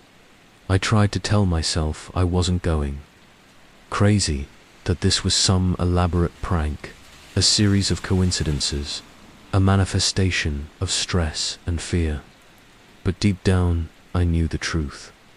I was trapped in a story that, by the time I reached chapter 14, I was already beyond hope. The weight of everything, the camera, the photos, the man in the brown coat, had seeped into my bones. Every day was a slow unraveling. Every night, the click echoed like a death knell in my skull. But I knew the end was coming. That final roll of film, still tucked away in the camera's shattered body, was the last piece of this nightmare. I hadn't dared to develop it. Part of me hoped it would never see the light of day, but obsession is a cruel master. One morning, I finally forced myself to load that last roll into a borrowed camera. Every frame I shot was deliberate, shaky hands framing what little light I could find in my darkened apartment. The images were my confession and my cursed self-portraits, shot through cracked mirrors, the edge of windows, and blurred reflections on screens. Each click sounded like a goodbye. I sent the roll to the only reliable developer left, a small out-of-the-way lab in a neighboring town. I asked them to call me when it was ready, but I didn't wait. I felt the weeks stretch long and unbearable. I imagined the film being pulled from its canister, the images slowly appearing, a timeline of my unraveling stitched together frame by frame. When the call finally came, my hands were shaking so badly I nearly dropped the envelope. I tore it open with a kind of desperate hope I could barely admit to myself. The first few photos were as expected blurry shadows, a hand on a wall, a crack in a mirror. Then came the last image. It was me sitting in the corner of the room, eyes wide and empty, the long brown coat standing just behind me. But this time, there was something new, something terrifying. The figure's hand rested on my shoulder. I didn't want to believe it, but deep down, I knew. The camera hadn't just been recording, it had been waiting, and now it had me. The moment I saw that final photograph, everything changed. It wasn't just an image, it was a message, a verdict. The man in the brown coat, his hand resting on my shoulder, was no longer just a shadow in the background. He was a presence that had crossed the boundary between film and reality. That hand was heavy, like a weight pressing down on my very soul. I tried to convince myself it was a trick of the light, a double exposure, some error in the processing. But my heart knew better. The camera had won. It had pulled me into its archive, sealed me in its endless cycle of watches and watched. I stopped answering calls. I stopped checking messages. The outside world felt like a distant memory, a place I could never return to. The clicking never left, sometimes loud and sharp, sometimes a faint echo in the silence. It was my constant companion, my curse. I sold the apartment a few weeks later and moved far away, somewhere without mirrors, somewhere with no cameras. But even here, in the quiet isolation, the fear never fully goes away. Sometimes, late at night, when the house is still and the air is thick, I hear it, the soft, mechanical click of a shutter. A reminder that somewhere, somehow, I am still being watched. Framed, archived. The camera, whoever built it, whoever controlled it, is still out there, and is still waiting for its next subject. I don't know if I'll ever be free, but I know one thing. The last frame is never truly the last. Story 2. I used to work as a 911 dispatcher, the kind of job that most people never think about until they absolutely have to. For me, it was 8 years of staring at screens, fielding frantic voices, and making split-second decisions that could mean the difference between life and death. I didn't realize how much it would change me, or how one single call would haunt me long after I left that job behind. The dispatch center was in a small city. Nothing glamorous, just the kind of place where everyone knows someone who's been through trouble. The building itself was nondescript grey walls, fluorescent lights humming overhead, and rows of workstations with headsets and phones. We worked in shifts, usually 12 hours at a time, often overnight when the world quieted down, but the calls didn't. Every night, the room would fill with the soft chatter of voices, urgent requests, and sometimes the unbearable silence that followed the worst calls. People don't realize the emotional toll this job takes. You're the first voice someone hears when their world falls apart, when panic overwhelms reason. You listen to cries for help, to arguments turning violent over the line, to the desperation of someone knowing their time is running out. Sometimes you get prank calls, sometimes you get routine traffic accidents. But every once in a while, a call comes in that stops you cold. That's what happened to me one night. A call that I can still hear in my head, clear as if it just happened. I don't know if it was fate or just a cruel twist of coincidence, but that call changed everything. It wasn't just another dispatch. It wasn't a routine emergency. It was something darker, something I couldn't ignore, and something that wouldn't let me forget. Starting my first weeks at the 911 dispatch center felt like stepping into another world, a place where every second mattered. And the voices on the other end of the line could range from calm to utterly terrified in an instant. Training was intense, not just because of the technical skills we had to learn, but because of the emotional weight they tried to prepare us for. Before I was allowed to take live calls, I had to sit through countless hours of classroom lessons, simulated emergencies, and role-playing exercises designed to test my composure under pressure. The trainers drilled us on protocols and scripts, but what they didn't fully prepare us for was the unpredictable nature of real calls. You quickly learn that no two emergencies are the same. Some callers are clear and cooperative, others incoherent or hostile. Sometimes the voice on the line will break, crying or screaming for help. Other times, the silence is just as faint background noise or static that makes you wonder if the person is still alive. In those first few weeks, the calls I handled were mostly typical emergencies, car accidents, medical issues, domestic disputes, and the occasional prank call. You might think prank calls would be annoying, but strangely, they become part of the rhythm of the job. Sometimes people just want to hear themselves talk or test the system. The dispatchers have a sort of dark humor about it, jokes shared quietly during breaks or whispered through headsets, a way to keep the fear and sadness at bay.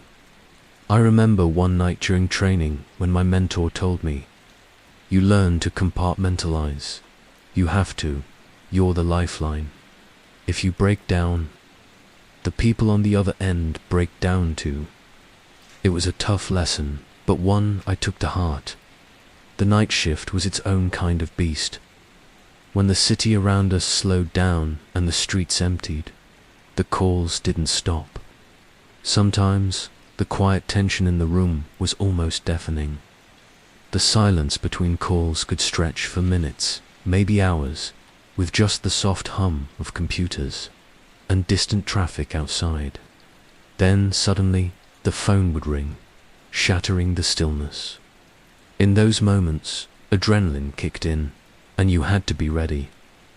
My co-workers quickly became a strange kind of family. We were all bound by the pressure and the weight of what we did. There was Lisa, who had been dispatching for over a decade and could stay calm no matter what. Mark, the new guy, with a dry wit that helped lighten the darkest shifts, and Sarah, who had a laugh that could cut through the tension like a flashlight in the dark. We supported each other, sharing stories, venting frustrations, and sometimes just sitting quietly together when the night dragged on too long. Despite the humor, there was always an undercurrent of unease. The job demands you be emotionally strong, but it also forces you to confront the worst of humanity. You hear the fights, the accidents, the threats. You become painfully aware of how fragile life is and how quickly it can be torn apart. I remember my first major call like it was yesterday. A frantic voice on the line reporting a car crash on the highway. The details were sparse, the caller scared and barely coherent. I stayed with them, trying to keep them calm while dispatching the paramedics. When the crew arrived and radioed back, I felt a strange mix of relief and exhaustion. It was the first time I truly understood the gravity of the job.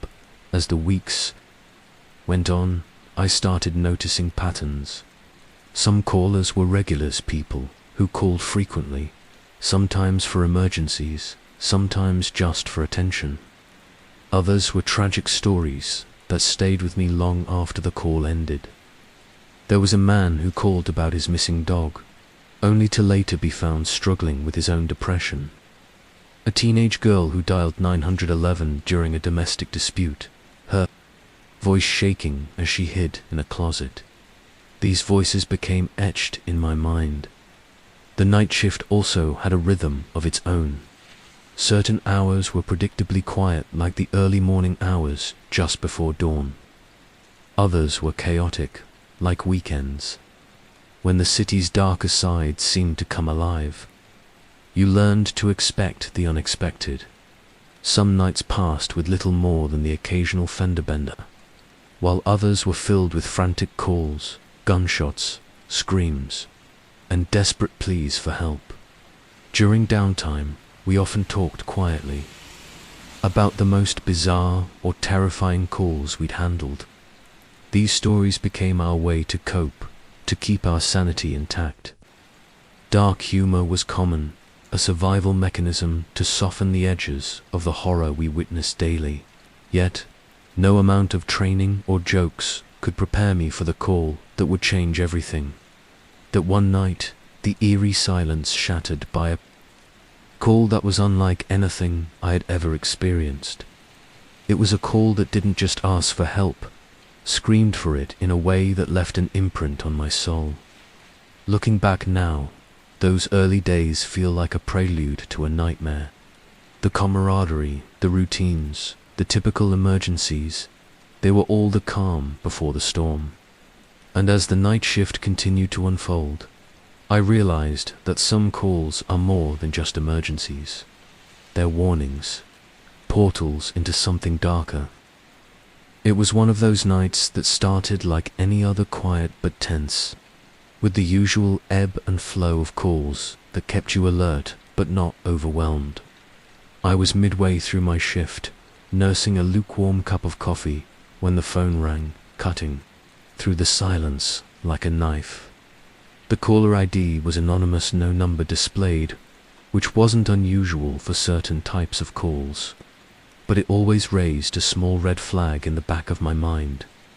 I answered quickly, voice calm and professional. 911, what's your emergency? On the other end, I heard nothing but heavy breathing. It was uneven, frantic, like someone running out of breath but unable to speak. I waited, giving them a moment, hoping they'd find their voice. Then, a barely audible whisper, help, ... please. The line was shaky, full of static and distant noises I couldn't place. Faint thuds, maybe footsteps, a soft scrape against something hard. I leaned closer, trying to make out the background. There was panic, no doubt, but also something else. A subtle, chilling undertone I can't quite explain. Can you tell me where you are? I asked gently, trying to coax them into talking. There was a long pause. Then a broken sentence, words slurred or cut off. Basement, door locked. He's here. A cold chill ran down my spine. The voice was fragile, terrified, but determined to get the message out. I asked again, pressing for more details, trying to trace the call's origin. Suddenly, the line went dead. I stared at the phone, heart pounding. The abrupt silence was deafening. I hit redial, but there was no answer. I immediately alerted my supervisor, who started the process of tracing the call while I frantically searched the caller ID system and cross-checked recent reports for any matching addresses or incidents. Unfortunately, the technology wasn't perfect. The call came through a burner phone routed through multiple servers. Tracing it would take time the person on the other end may not have had. We dispatched officers to the general area we could approximate, but the address was vague, a patchwork of disconnected clues. The radio crackled with officers reporting no clear location. no visible signs of disturbance, nothing to confirm the emergency. As the minutes ticked by, I sat frozen in my chair, replaying every word, every noise I'd heard. The line had cut out so suddenly. The fear in that voice was real. Had we missed something? Was someone trapped and dying, calling for help that never came? That night, no other calls could distract me from that one. I was haunted by the silence. After the plea for help, by the sound of footsteps and locked doors in the background, by the feeling that somehow something terrible was unfolding just out of reach. Even after the shift ended, I couldn't shake it. The call replayed endlessly. In my mind, I knew, deep down, that it was just the beginning. After that call ended so abruptly, everything seemed to move in slow motion.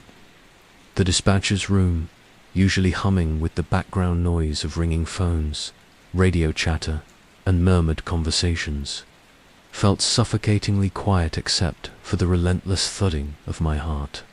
The weight of that desperate voice, those broken words about a locked basement door and someone here, pressed down on me like a physical force. I immediately informed my supervisor, a veteran dispatcher named Carol, who'd seen it all and usually maintained a calm, steady presence. But even Carol looked unsettled, which was rare. She started the protocol. Alert police units, begin the call trace. Gather as much info as possible. Tracing a call isn't as simple as it sounds, especially when the call is routed through multiple burner phones, encrypted VoIPs, or relay servers designed to obscure the origin. In our small city, the technology was decent, but it wasn't infallible.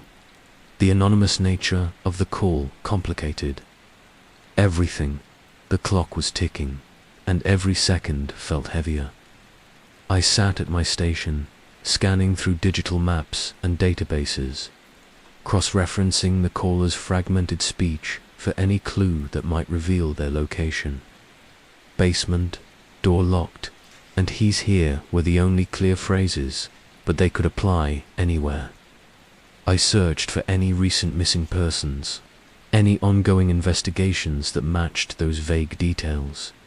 The radio crackled as officers reported canvassing the neighborhoods where the phone signal was last detected. But all they found was an eerie emptiness, dark houses with locked doors, silent streets bathed in cold streetlight. No signs of forced entry, no sounds of distress. Just the unsettling stillness of a night where something wasn't right. Meanwhile, back in the dispatch room, other calls came and went, typical emergencies that seemed almost mundane compared to what was unfolding in my mind. Each time the radio crackled with a negative findings report, a knot tightened in my stomach. The protocols were clear. If a precise location couldn't be identified, officers were to widen the search area, check every nearby residence and business. But in a sprawling suburban area, this was like searching for a needle in a haystack. As hours passed, tension mounted. Dispatchers rotated in and out, some asking me about the call, others avoiding the topic altogether. There was an unspoken dread in the room, a shared understanding that this wasn't a normal case. No one wanted to say it out loud, but we all felt the lingering fear that someone was trapped, alone, helpless, and we might never find them. I kept listening to the recorded call over and over, analyzing every breath, every noise, trying to catch something I'd missed. Occasionally, faint sounds emerged from the static, a creak, a muffled cry, a whisper just beneath the threshold of hearing. I wondered if it was my mind playing tricks or the reality of that person's final moments. Later, a detective stopped. By the dispatch center, he was new, young, but shivered. I showed him the call recording. He listened intently, nodding slowly. "We'll do everything we can," he said, but I could see the doubt in his eyes. Days passed without any breakthroughs. The missing person report related to the call was filed, but with no leads, the case quickly went cold. The victim's name was never disclosed to me, but the void it left in the system was palpable. For me, the aftermath wasn't just paperwork or procedures. It was a gnawing ache, an obsession. I couldn't get that caller's voice out of my head. I'd lie awake at night hearing the frantic breathing, the locked door, the looming presence of "he's here." The thought that we might have failed someone, that our best efforts weren't enough, haunted me. That call marked a turning point. It changed how I saw my job, my city, even myself. It showed me the thin line between control and chaos, between hope and despair. It was a reminder that behind every ring of the phone could be a story we weren't prepared to hear, a life hanging by a thread. And as the days turned into weeks, I knew one thing for certain: that call was far from over.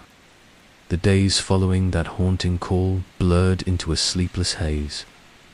I tried to focus on my work, on the endless stream of calls that filled the dispatch center, but my mind was elsewhere, caught in a web I couldn't escape.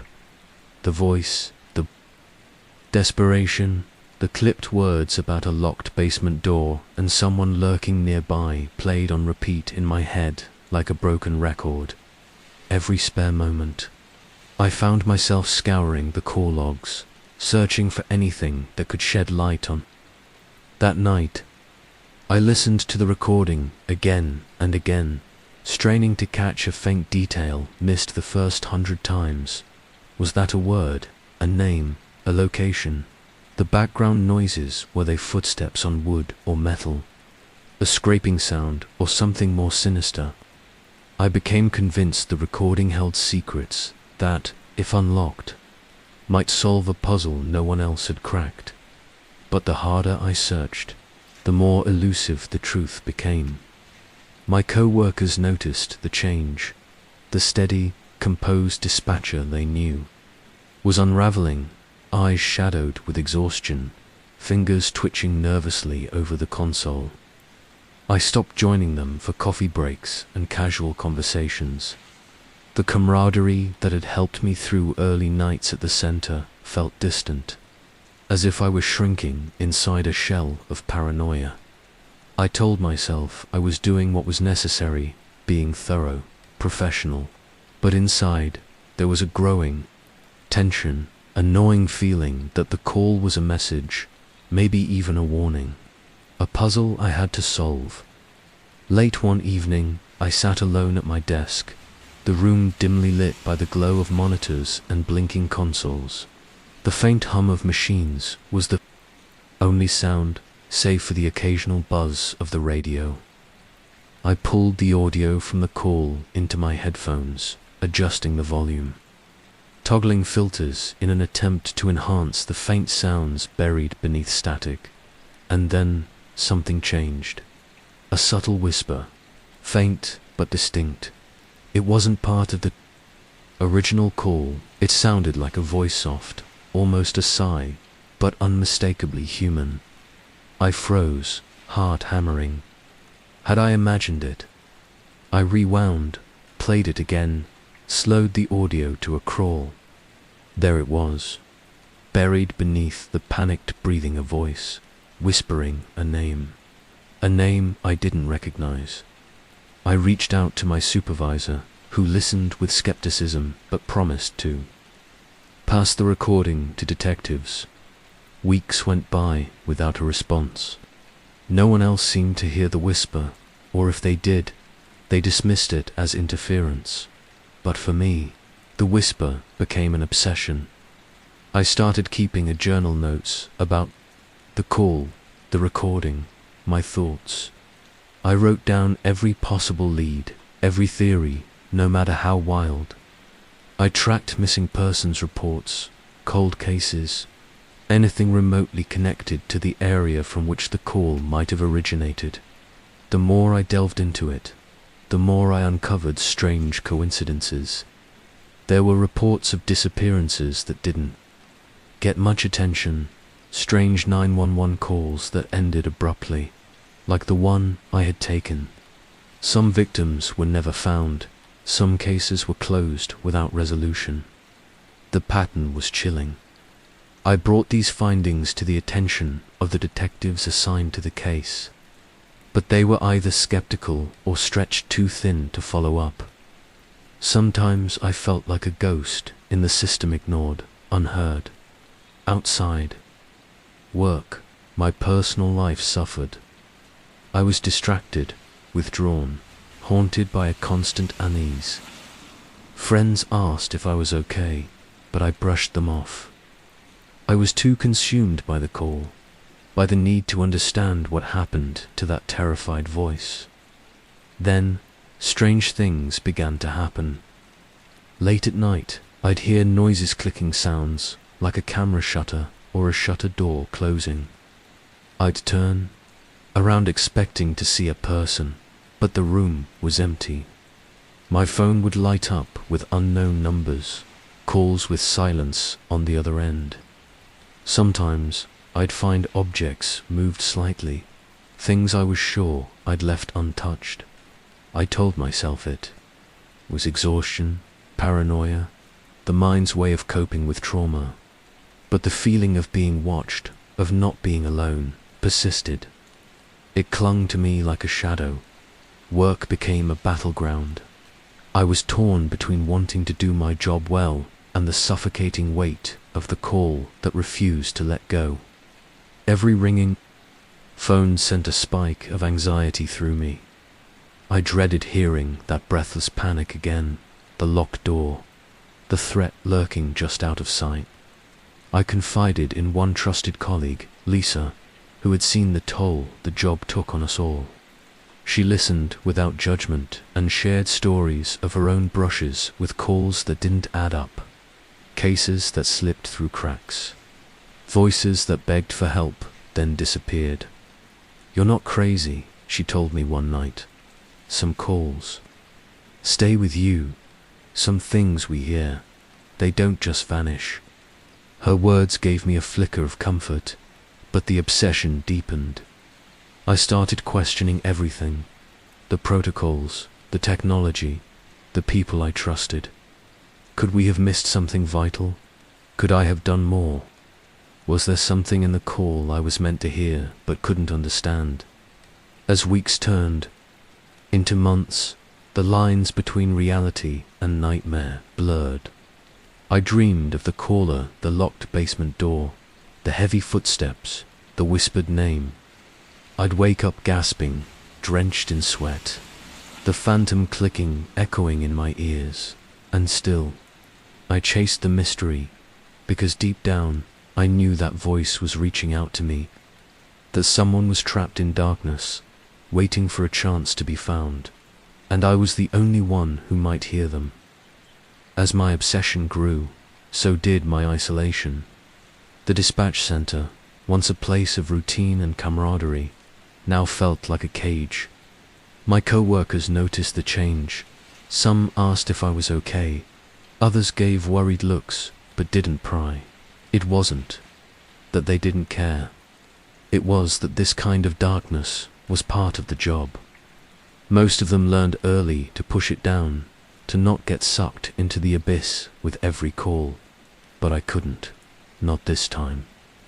One evening, after a long, grueling shift, I found myself lingering in the break room, nursing a bitter cup of coffee. I overheard a conversation between two dispatchers, voices low and cautious. They were talking about that call, a phrase I'd heard whispered before, but never fully understood. "It's not the first time," one said, his voice barely above a whisper. "There's a history. Strange calls, weird disappearances. They say it's cursed." I froze, heart pounding, listening intently. The other dispatcher shook his head. "Just rumors. People trying to make sense of the unsolvable. But yeah, it's unsettling. Some say the calls come from nowhere, or somewhere no one wants to talk about. That night, the words haunted me.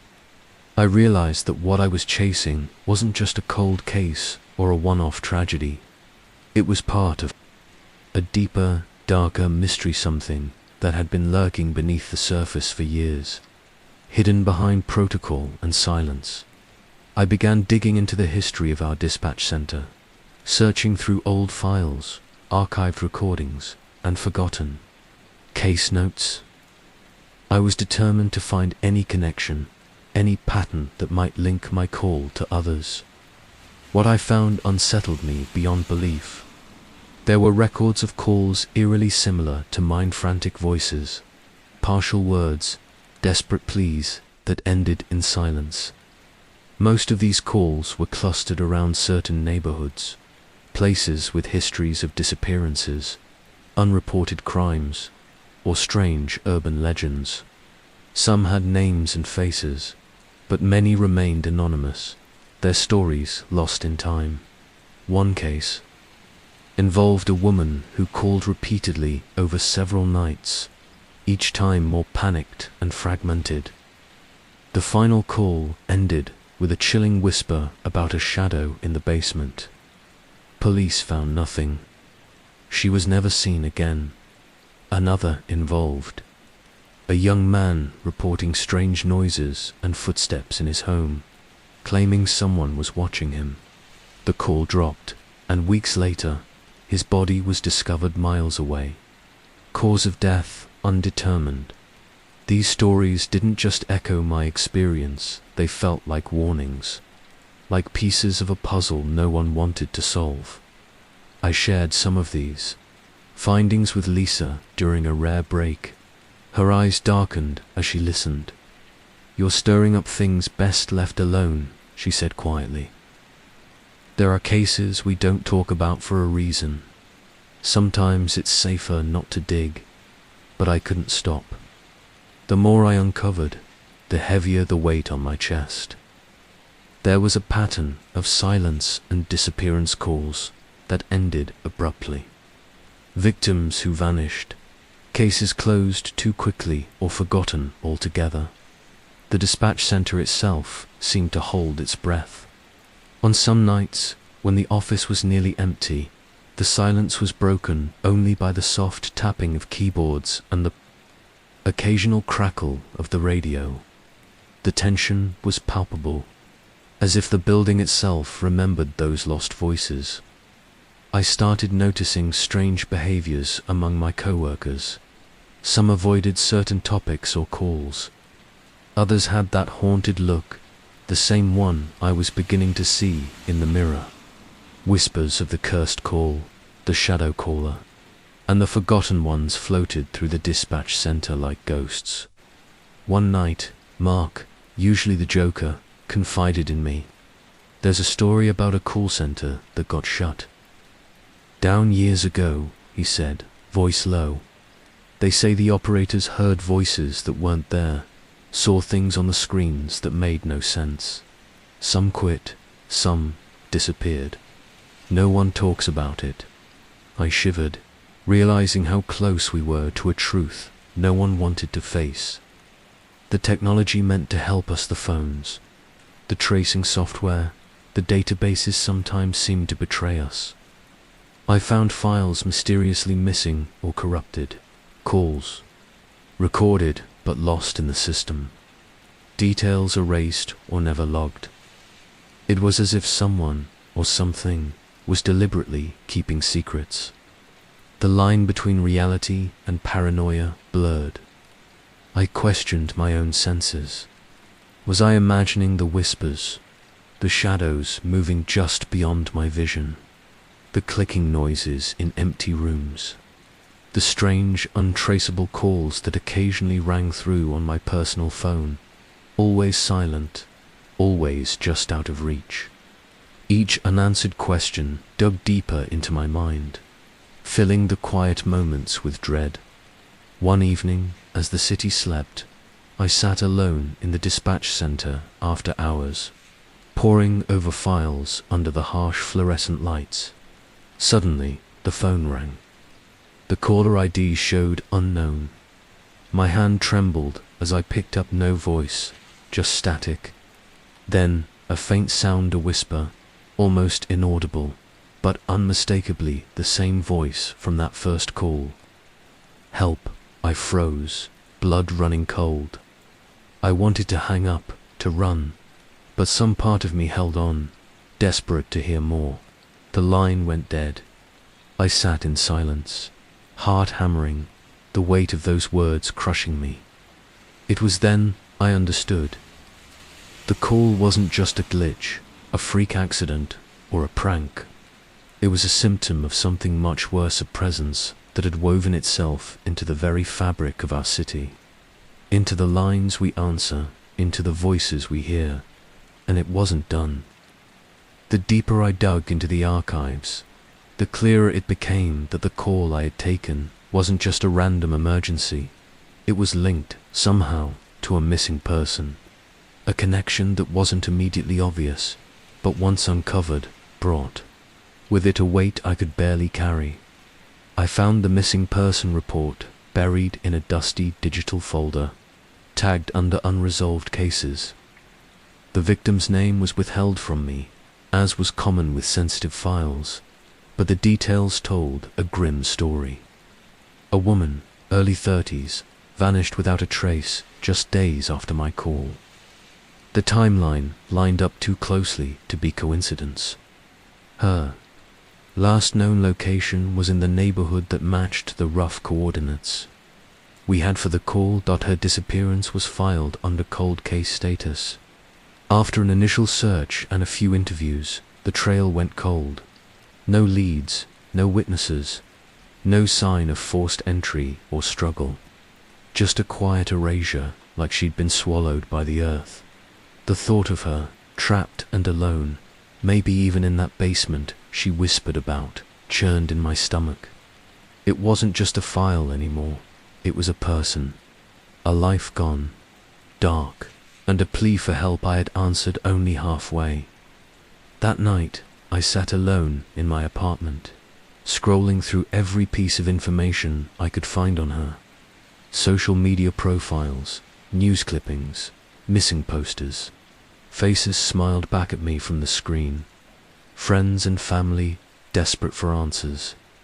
Their anguish seeped through the pixels, making the loss feel immediate and crushing.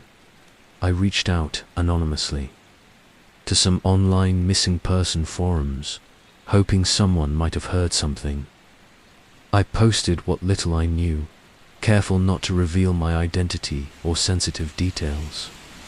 The replies were few, mostly sympathies and occasional mentions of unexplained disappearances in the area.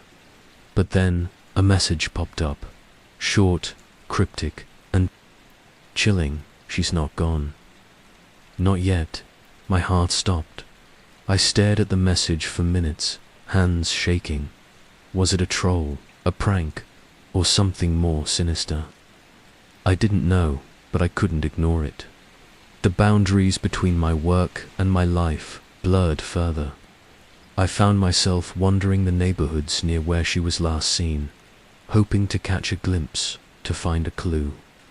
Walking the same streets, peering into darkened windows, imagining the terror she might have faced. The police never shared the name or details with me, citing confidentiality, but I learned that the department had marked the case as low priority after no leads surfaced. That realization hit me hard. The very people meant to protect and serve seemed to have written her off. I started questioning the system. How many others had vanished into that same silence? How many calls like mine had slipped through the cracks? At work, I became more guarded. Conversations about the call turned tense when brought up. Some colleagues hinted that the dispatch center had been pressured to minimize certain cases, to avoid bad press, or to keep resources focused elsewhere. One evening, a detective confided in me during a rare break. His eyes were tired, haunted.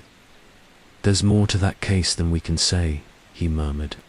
"Things that don't fit. Witnesses who won't talk. A darkness that won't lift." I pressed for details, but he shook his head. "Watch yourself," he warned. "Sometimes digging too deep brings trouble." But trouble was already knocking that night. As I lay awake, the silence was broken by a faint tapping at my window. I sat up, heart pounding, eyes straining in the darkness. Nothing, just the rustling wind. Yet the unease lingered. Days later, I received a package. No return address. Inside was a single photo. Blurred, grainy, but unmistakable. A snapshot of the missing woman. But she wasn't alone. Behind her, a shadowy figure lurked, face obscured but presence undeniable. My hands trembled as I stared at the image. Was it a warning, a plea, or proof that someone was watching me as closely as I'd been watching the case? I couldn't tell. All I knew was that the call, the missing woman, and now this mysterious photo were entwined in a web I was only beginning to unravel. The line between victim and witness, observer and participant, had blurred, and with every new piece of the puzzle, the darkness closed in tighter. The strange phone calls started almost innocuously, barely noticeable at first. I'd hear the phone ring in the dead of night, a sharp, sudden sound slicing through the silence of my apartment. I'd fumble to answer, heart thudding, only to find nothing. Silence, static, the hollow sound of emptiness on the other end. At first I tried to rationalize it. Maybe wrong numbers, prank calls, or some glitch in the phone line. But as the nights dragged on, the calls became more frequent. Sometimes they'd come in the middle of the day, catching me off guard during work, or even while I was out running errands. Each time, the phone would ring once or twice before going dead. But the silence wasn't empty. Beneath the static, I began to hear something. A faint, barely audible whisper, sometimes a soft breathing, or the distant click of a shutter. It was as if the call was trying to speak, but was muffled, trapped behind a wall of noise. I tried blocking the numbers, changing my voicemail, and even switching to a new phone number altogether. I thought that would stop it, but it didn't.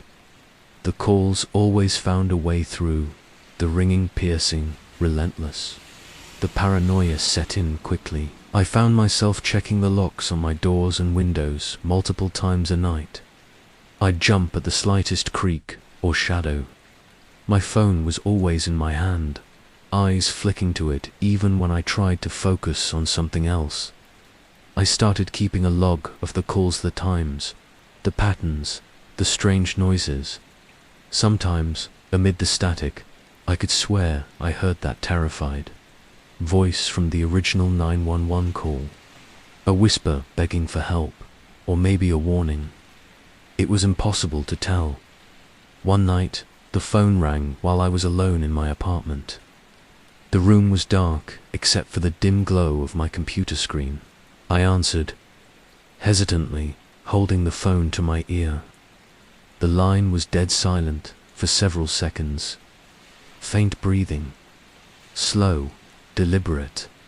Then the unmistakable click of a camera shutter. I froze.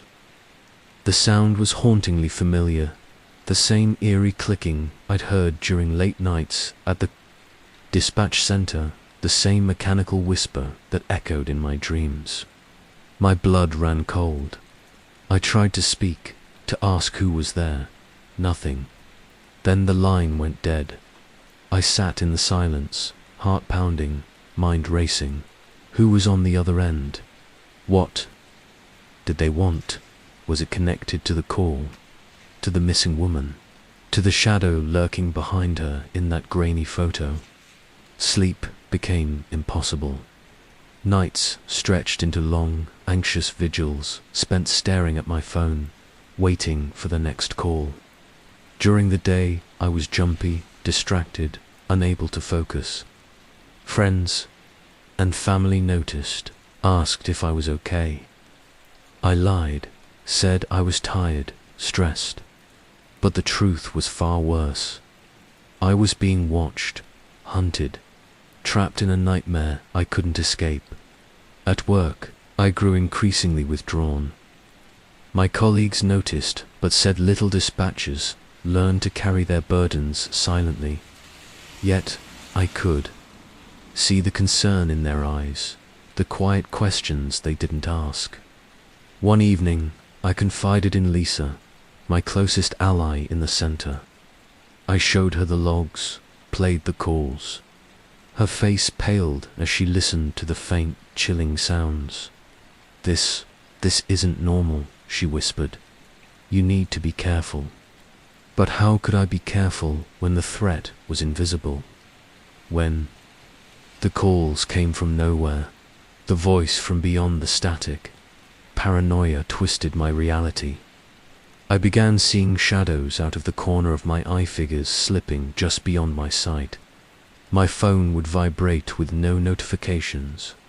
Doors I'd locked were found ajar. I wondered if the calls were warnings or threats, signs that I was deeper in this than I ever intended to be.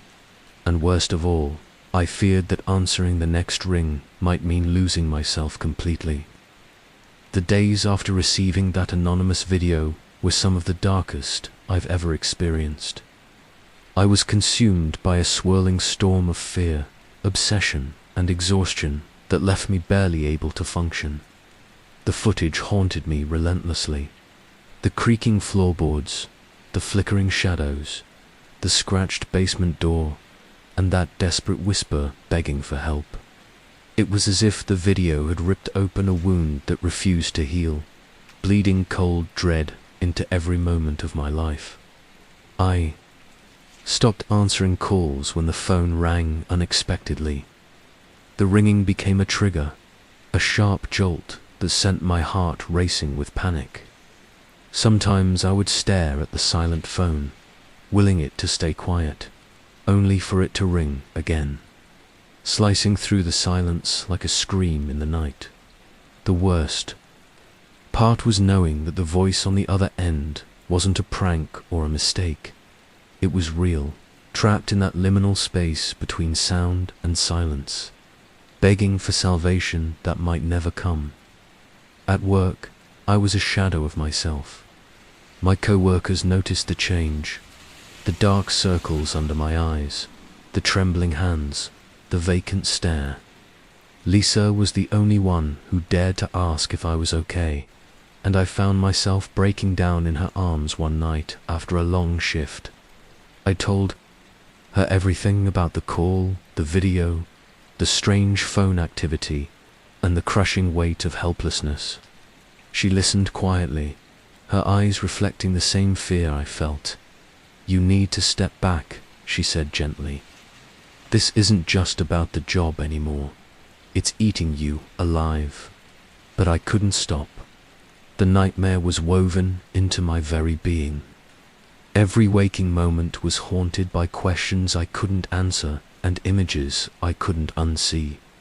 One night, unable to bear the suffocating silence of my apartment, I went for a walk. The streets were empty, cloaked in the thick fog that often rolled in from the nearby river.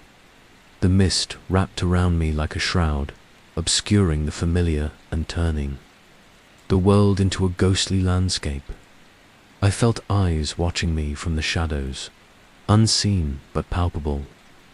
The city had become a place of whispers and shadows, a labyrinth I couldn't escape. As I wandered aimlessly, I found myself outside an old abandoned building, one I had passed countless times but never really noticed. The windows were broken, the door hanging off its hinges. Something about the place drew me in, a magnet pulling me toward a darkness I wasn't ready to face. Inside, the air was stale and cold. The floor creaked underfoot, and the faint smell of mildew and decay filled my nostrils. I pulled out my phone and shone its flashlight down a long hallway, the beam cutting through the gloom. At the end, I saw a door scratched, scarred, locked. My breath hitched. It was the same door from the video, the same door I'd seen. In the photos, I tried the handle. Locked. Suddenly, the silence was shattered by a sharp, metallic click behind me. I spun around, heart pounding, but the hallway was empty. The sound echoed, reverberating through the hollow building like a death knell. I backed toward the door, hands trembling as I pulled out my keys. My fingers fumbled, desperate to unlock the door, to open a passage into the nightmare I'd only glimpsed. But the lock was old and rusted, refusing to budge. Then the sound came again. Footsteps, slow and deliberate, approaching from the darkness behind me. I froze, every muscle, tensed eyes darting to the shadows. A cold breath brushed my neck. I wanted to scream, to run, but I was paralyzed, caught between fear and fascination. A whisper floated through the air, barely audible but unmistakable. "Help me," I stumbled back, heart hammering. The voice was the same, fragile, terrified, desperate. I ran from that place, bursting into the night air, gasping for breath. My mind reeled, caught in a cyclone of terror and sorrow. I realized then that the nightmare wasn't just confined to phone calls or video footage. It was real, tangible, and it was hunting me in the following days. I was plagued by nightmares that blurred the line between dreams and waking life. I'd wake up to the sound of shutters clicking, to the feel of breath on my skin, to shadows lurking just beyond the edge of vision. I questioned my own sanity. Was I losing my mind, or was something truly wrong with the world around me? At work, the pressure mounted. The dispatch center buzzed with activity, but I felt alone, trapped in a silent scream. I longed for answers, but feared what they might be. One evening, Lisa found me sitting alone in the break room, eyes vacant, fingers clutching the camera that had started it all. She sat beside me, offering quiet comfort. "You have to let it go," she whispered, "for your own sake." But I couldn't, because somewhere out there, in the shadows between cause and silence, she was still waiting, still calling, still trapped, and I was the only one left to listen. The line between waking and dreaming, between reality and nightmare, grew thinner with every passing day. I was trapped in a spiral, a downward descent into a darkness I could neither escape nor fully understand. The call, the video, the shadows, they had become my life's obsession, a constant shadow hovering just behind my every move. Sleep was now a stranger. Each night I wrestled with restless, fractured dreams filled with distorted faces, locked doors, and muffled screams echoing from unseen basements. I'd wake with a pounding heart, drenched in sweat, haunted by the faint clicking of an old camera shutter. The sound lingered in my ears long after the nightmare faded, a sinister lullaby that refused to let me rest. At work, I was a ghost, barely able to maintain the facade of normalcy. My supervisors noticed, but said little, chalking it up to stress. The team tried to rally around me, but I could see the worry behind their eyes. Lisa was the only one who refused to let me fall through the cracks. She insisted I take time off, to breathe, to step away from the madness consuming me. But stepping away felt like abandoning her, the woman trapped in darkness, calling out for help that only I seemed to hear. One night, after a particularly grueling shift, I returned to my apartment to find it colder than usual. The windows were closed, the heater off, but an inexplicable chill filled the air. The familiar hum of electronics was absent, replaced by an oppressive silence that pressed down on me like a physical weight. My phone rang again. The caller ID showed unknown. I hesitated, but answered. The line was silent, save for the faintest sound, slow, uneven breathing, desperate and raw. Then, that clicking slow, methodical, relentless. The camera shutter echoing through the void. A whisper followed, barely audible. Find me. The words hit me like a punch to the gut. Find her.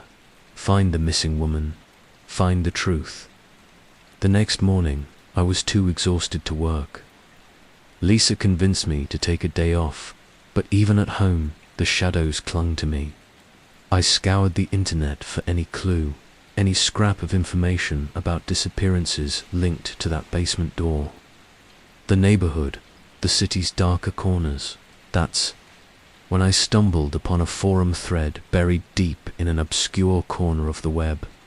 The thread was old, filled with fragmented stories about strange 911 calls, unexplained vanishings, and whispers of a malevolent presence stalking the city's underbelly. Contributors spoke in hushed tones about a pattern calls that ended in silence, victims who disappeared without a trace, and the terrifying shadows seen lurking just out of sight. I realized this wasn't just a single case. It was a tapestry, woven from countless threads of fear and mystery. A name kept appearing in the posts. The Watcher. Some claimed it was a person, others a force, a curse, or something far worse. Whatever it was, the Watcher was linked to the missing, the lost, the silenced. It was the shadow behind the locked door, the voice in the static, the reason calls went unanswered and victims vanished. I felt the weight of those words settle on my chest like a shroud. Could the Watcher be real? Was it the presence stalking my apartment, the source of the clicks and whispers? Days turned into nights as I plunged deeper into the abyss. I cross-referenced the forum's stories with official case files, tracing connections between the missing and the calls, piecing together a chilling map of fear and disappearance. The more I learned, the more I realized how deeply the city was scarred. Families haunted by loss, detectives silenced by fear, and a dispatcher caught in the middle of me. One evening, as dusk fell and shadows lengthened, I received a package. No.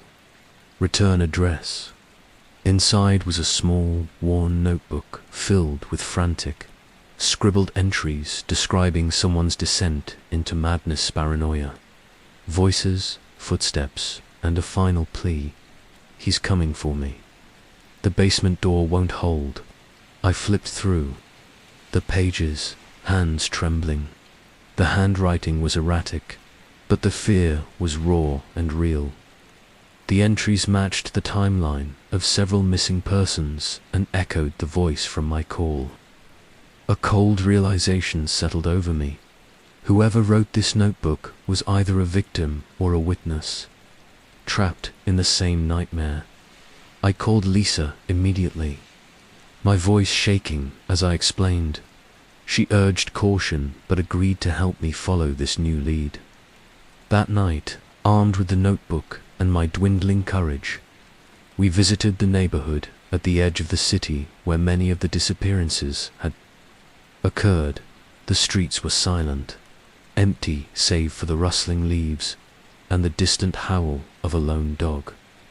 The houses stood like silent sentinels, windows dark, doors closed tight.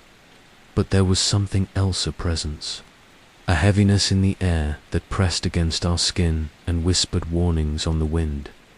We reached a crumbling house, with boarded-up windows and a sagging porch. It matched descriptions from the notebook.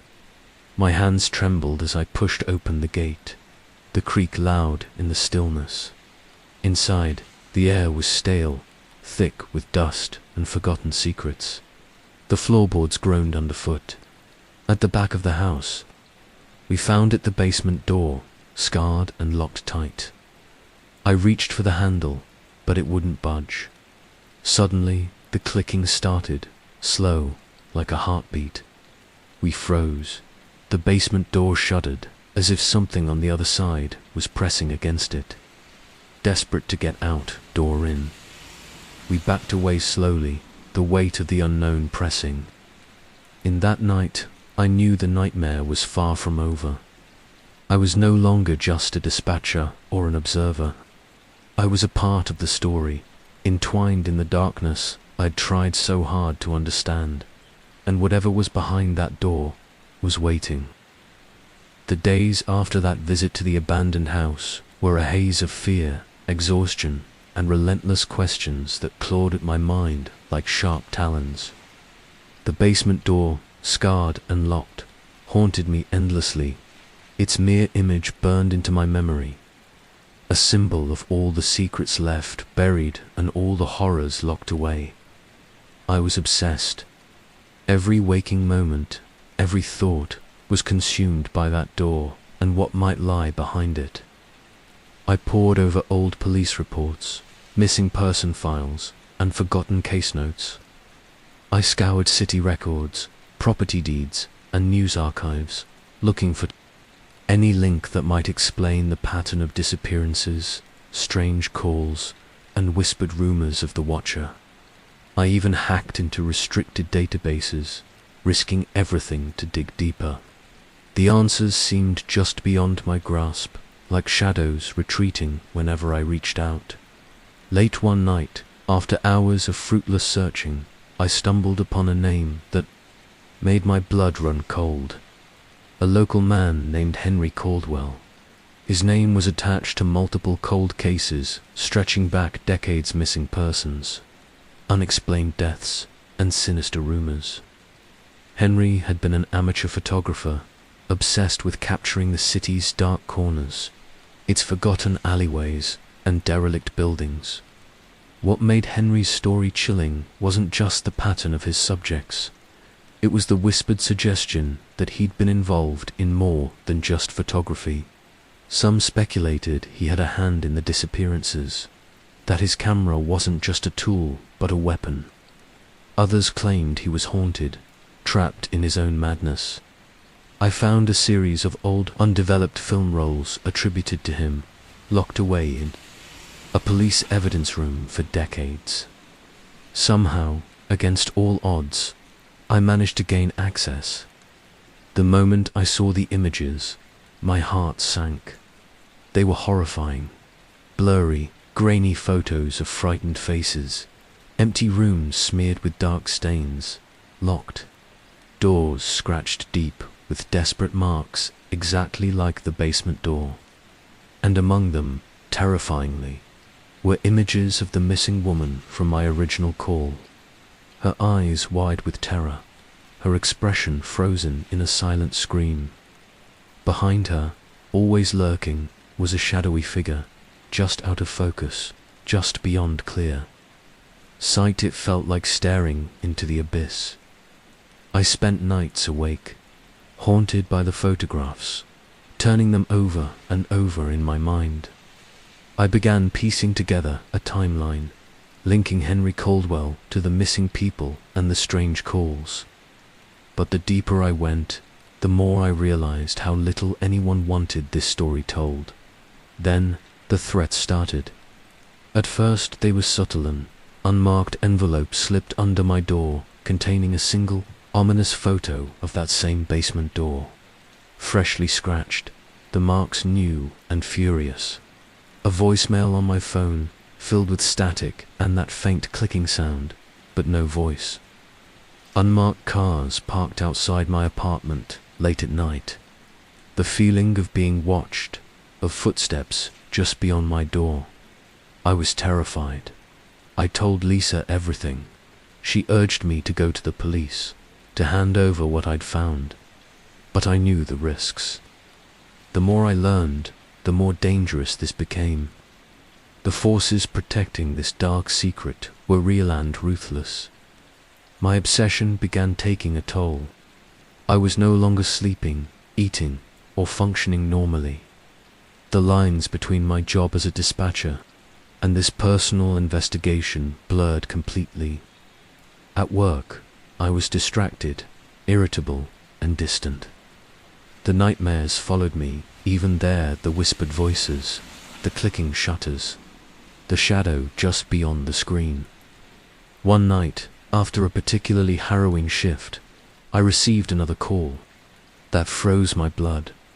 The voice was faint, trembling with fear. "I'm trapped. Please, help me." It was the same voice, the same woman, but this time, the call didn't end in silence. There was a faint rustling, the sound of chains or locks rattling, and then Dash screaming. My hands shook as I traced the call's origin, but the signal was lost, disappearing into static and silence. I realized with a sickening certainty that she was still alive, trapped somewhere, still calling out to me. I knew then that I had crossed a line. I was no longer just a dispatcher or a witness. I was a hunter, chasing a nightmare that had taken root deep inside my life, and I was running out of time. The relentless grip of fear was suffocating. Every moment felt like walking a razor's edge between sanity and madness, between hope and despair.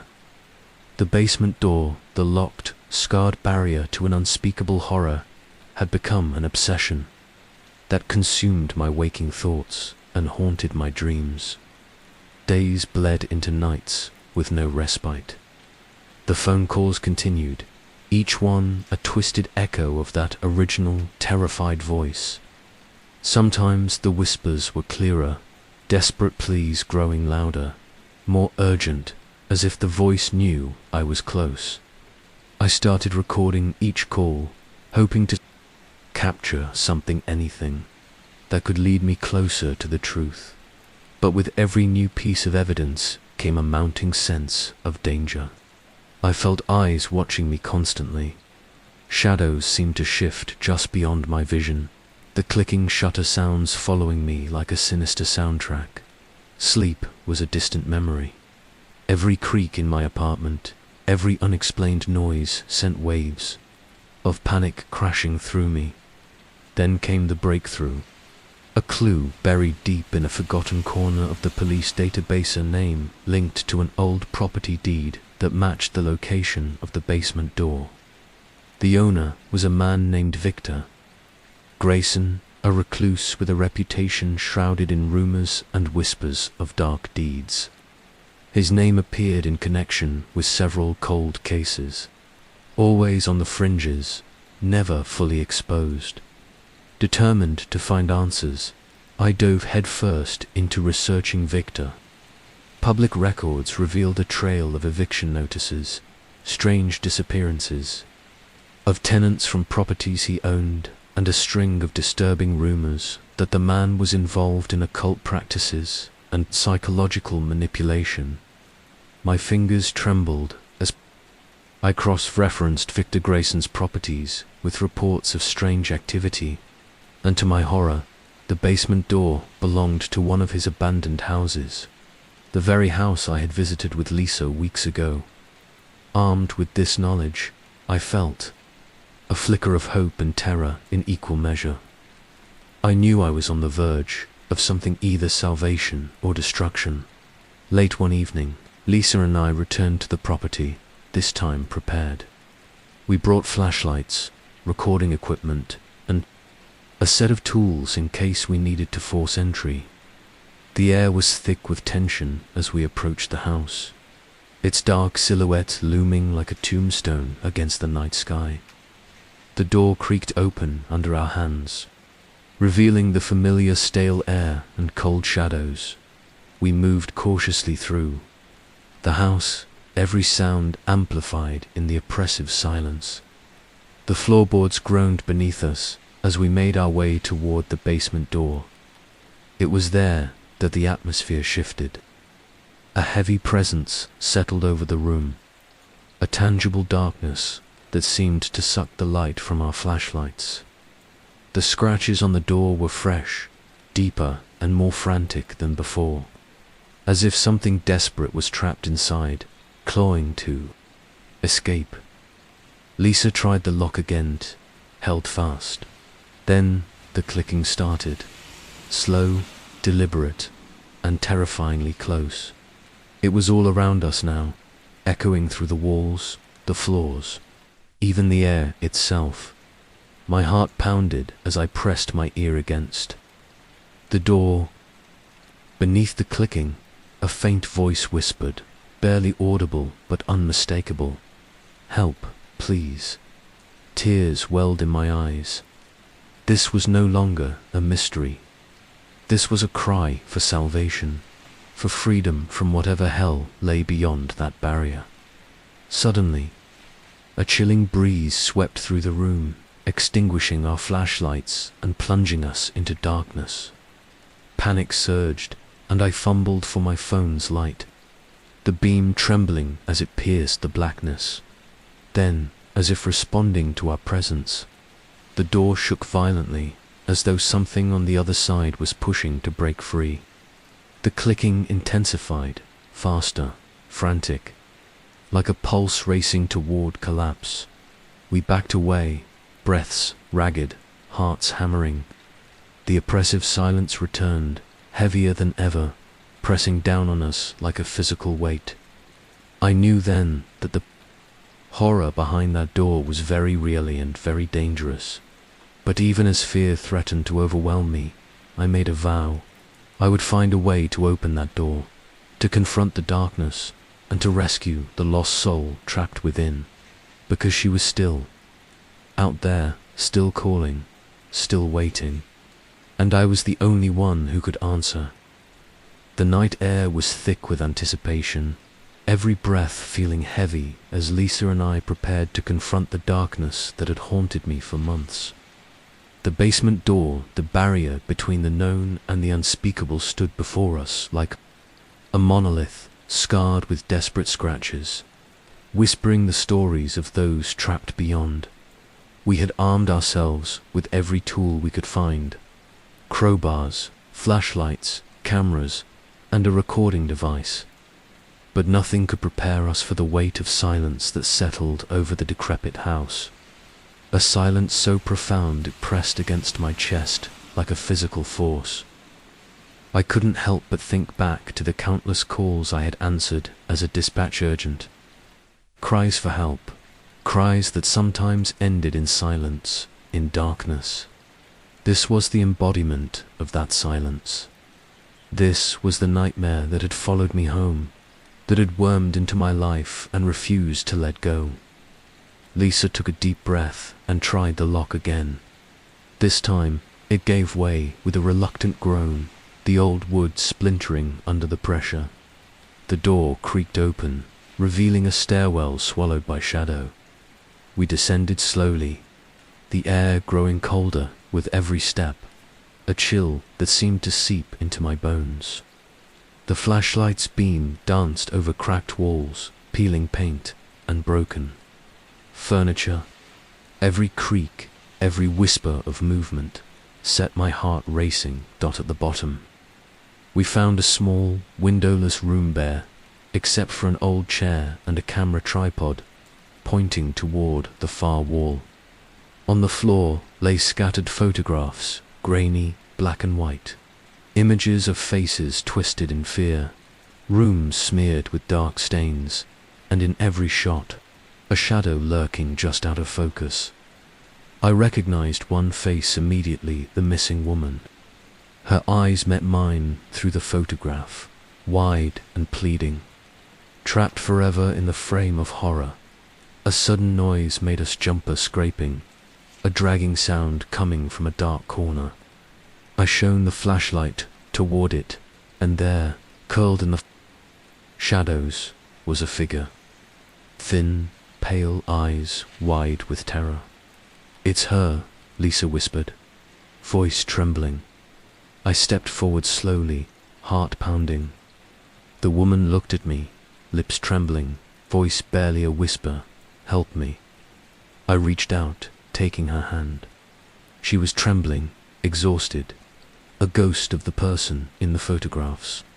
She told us a harrowing story of being kidnapped, held captive, in this basement by a man obsessed with photographing fear and pain, a man who was more shadow than flesh, Henry Caldwell. The same name I had uncovered buried in the darkest corners of the case files. She'd been trapped for months, barely alive, hidden from the world. The clicking sounds, the whispers, they were her desperate attempts to communicate, to call for help through the thin veil of silence. As we helped her up, the house seemed to shudder, as if angered by our intrusion. The shadows seemed to swirl, pressing closer. We hurried up the stairs, the air growing warmer with each step, and emerged into the cold night, gasping for breath. Outside, the police were waiting, alerted by Lisa earlier. They moved quickly to secure the scene and investigate. The woman was taken to safety, her story finally told. But even as relief washed over me, a cold dread settled in. The darkness I had chased was still there, lurking. The missing were found, but what of those still lost? The calls, I answered. The silence I feared. They were echoes of a nightmare that refused to end. As I sit here writing this, the phone rings once more. I answer, heart pounding, silence. Then a whisper, "Thank you," and then nothing.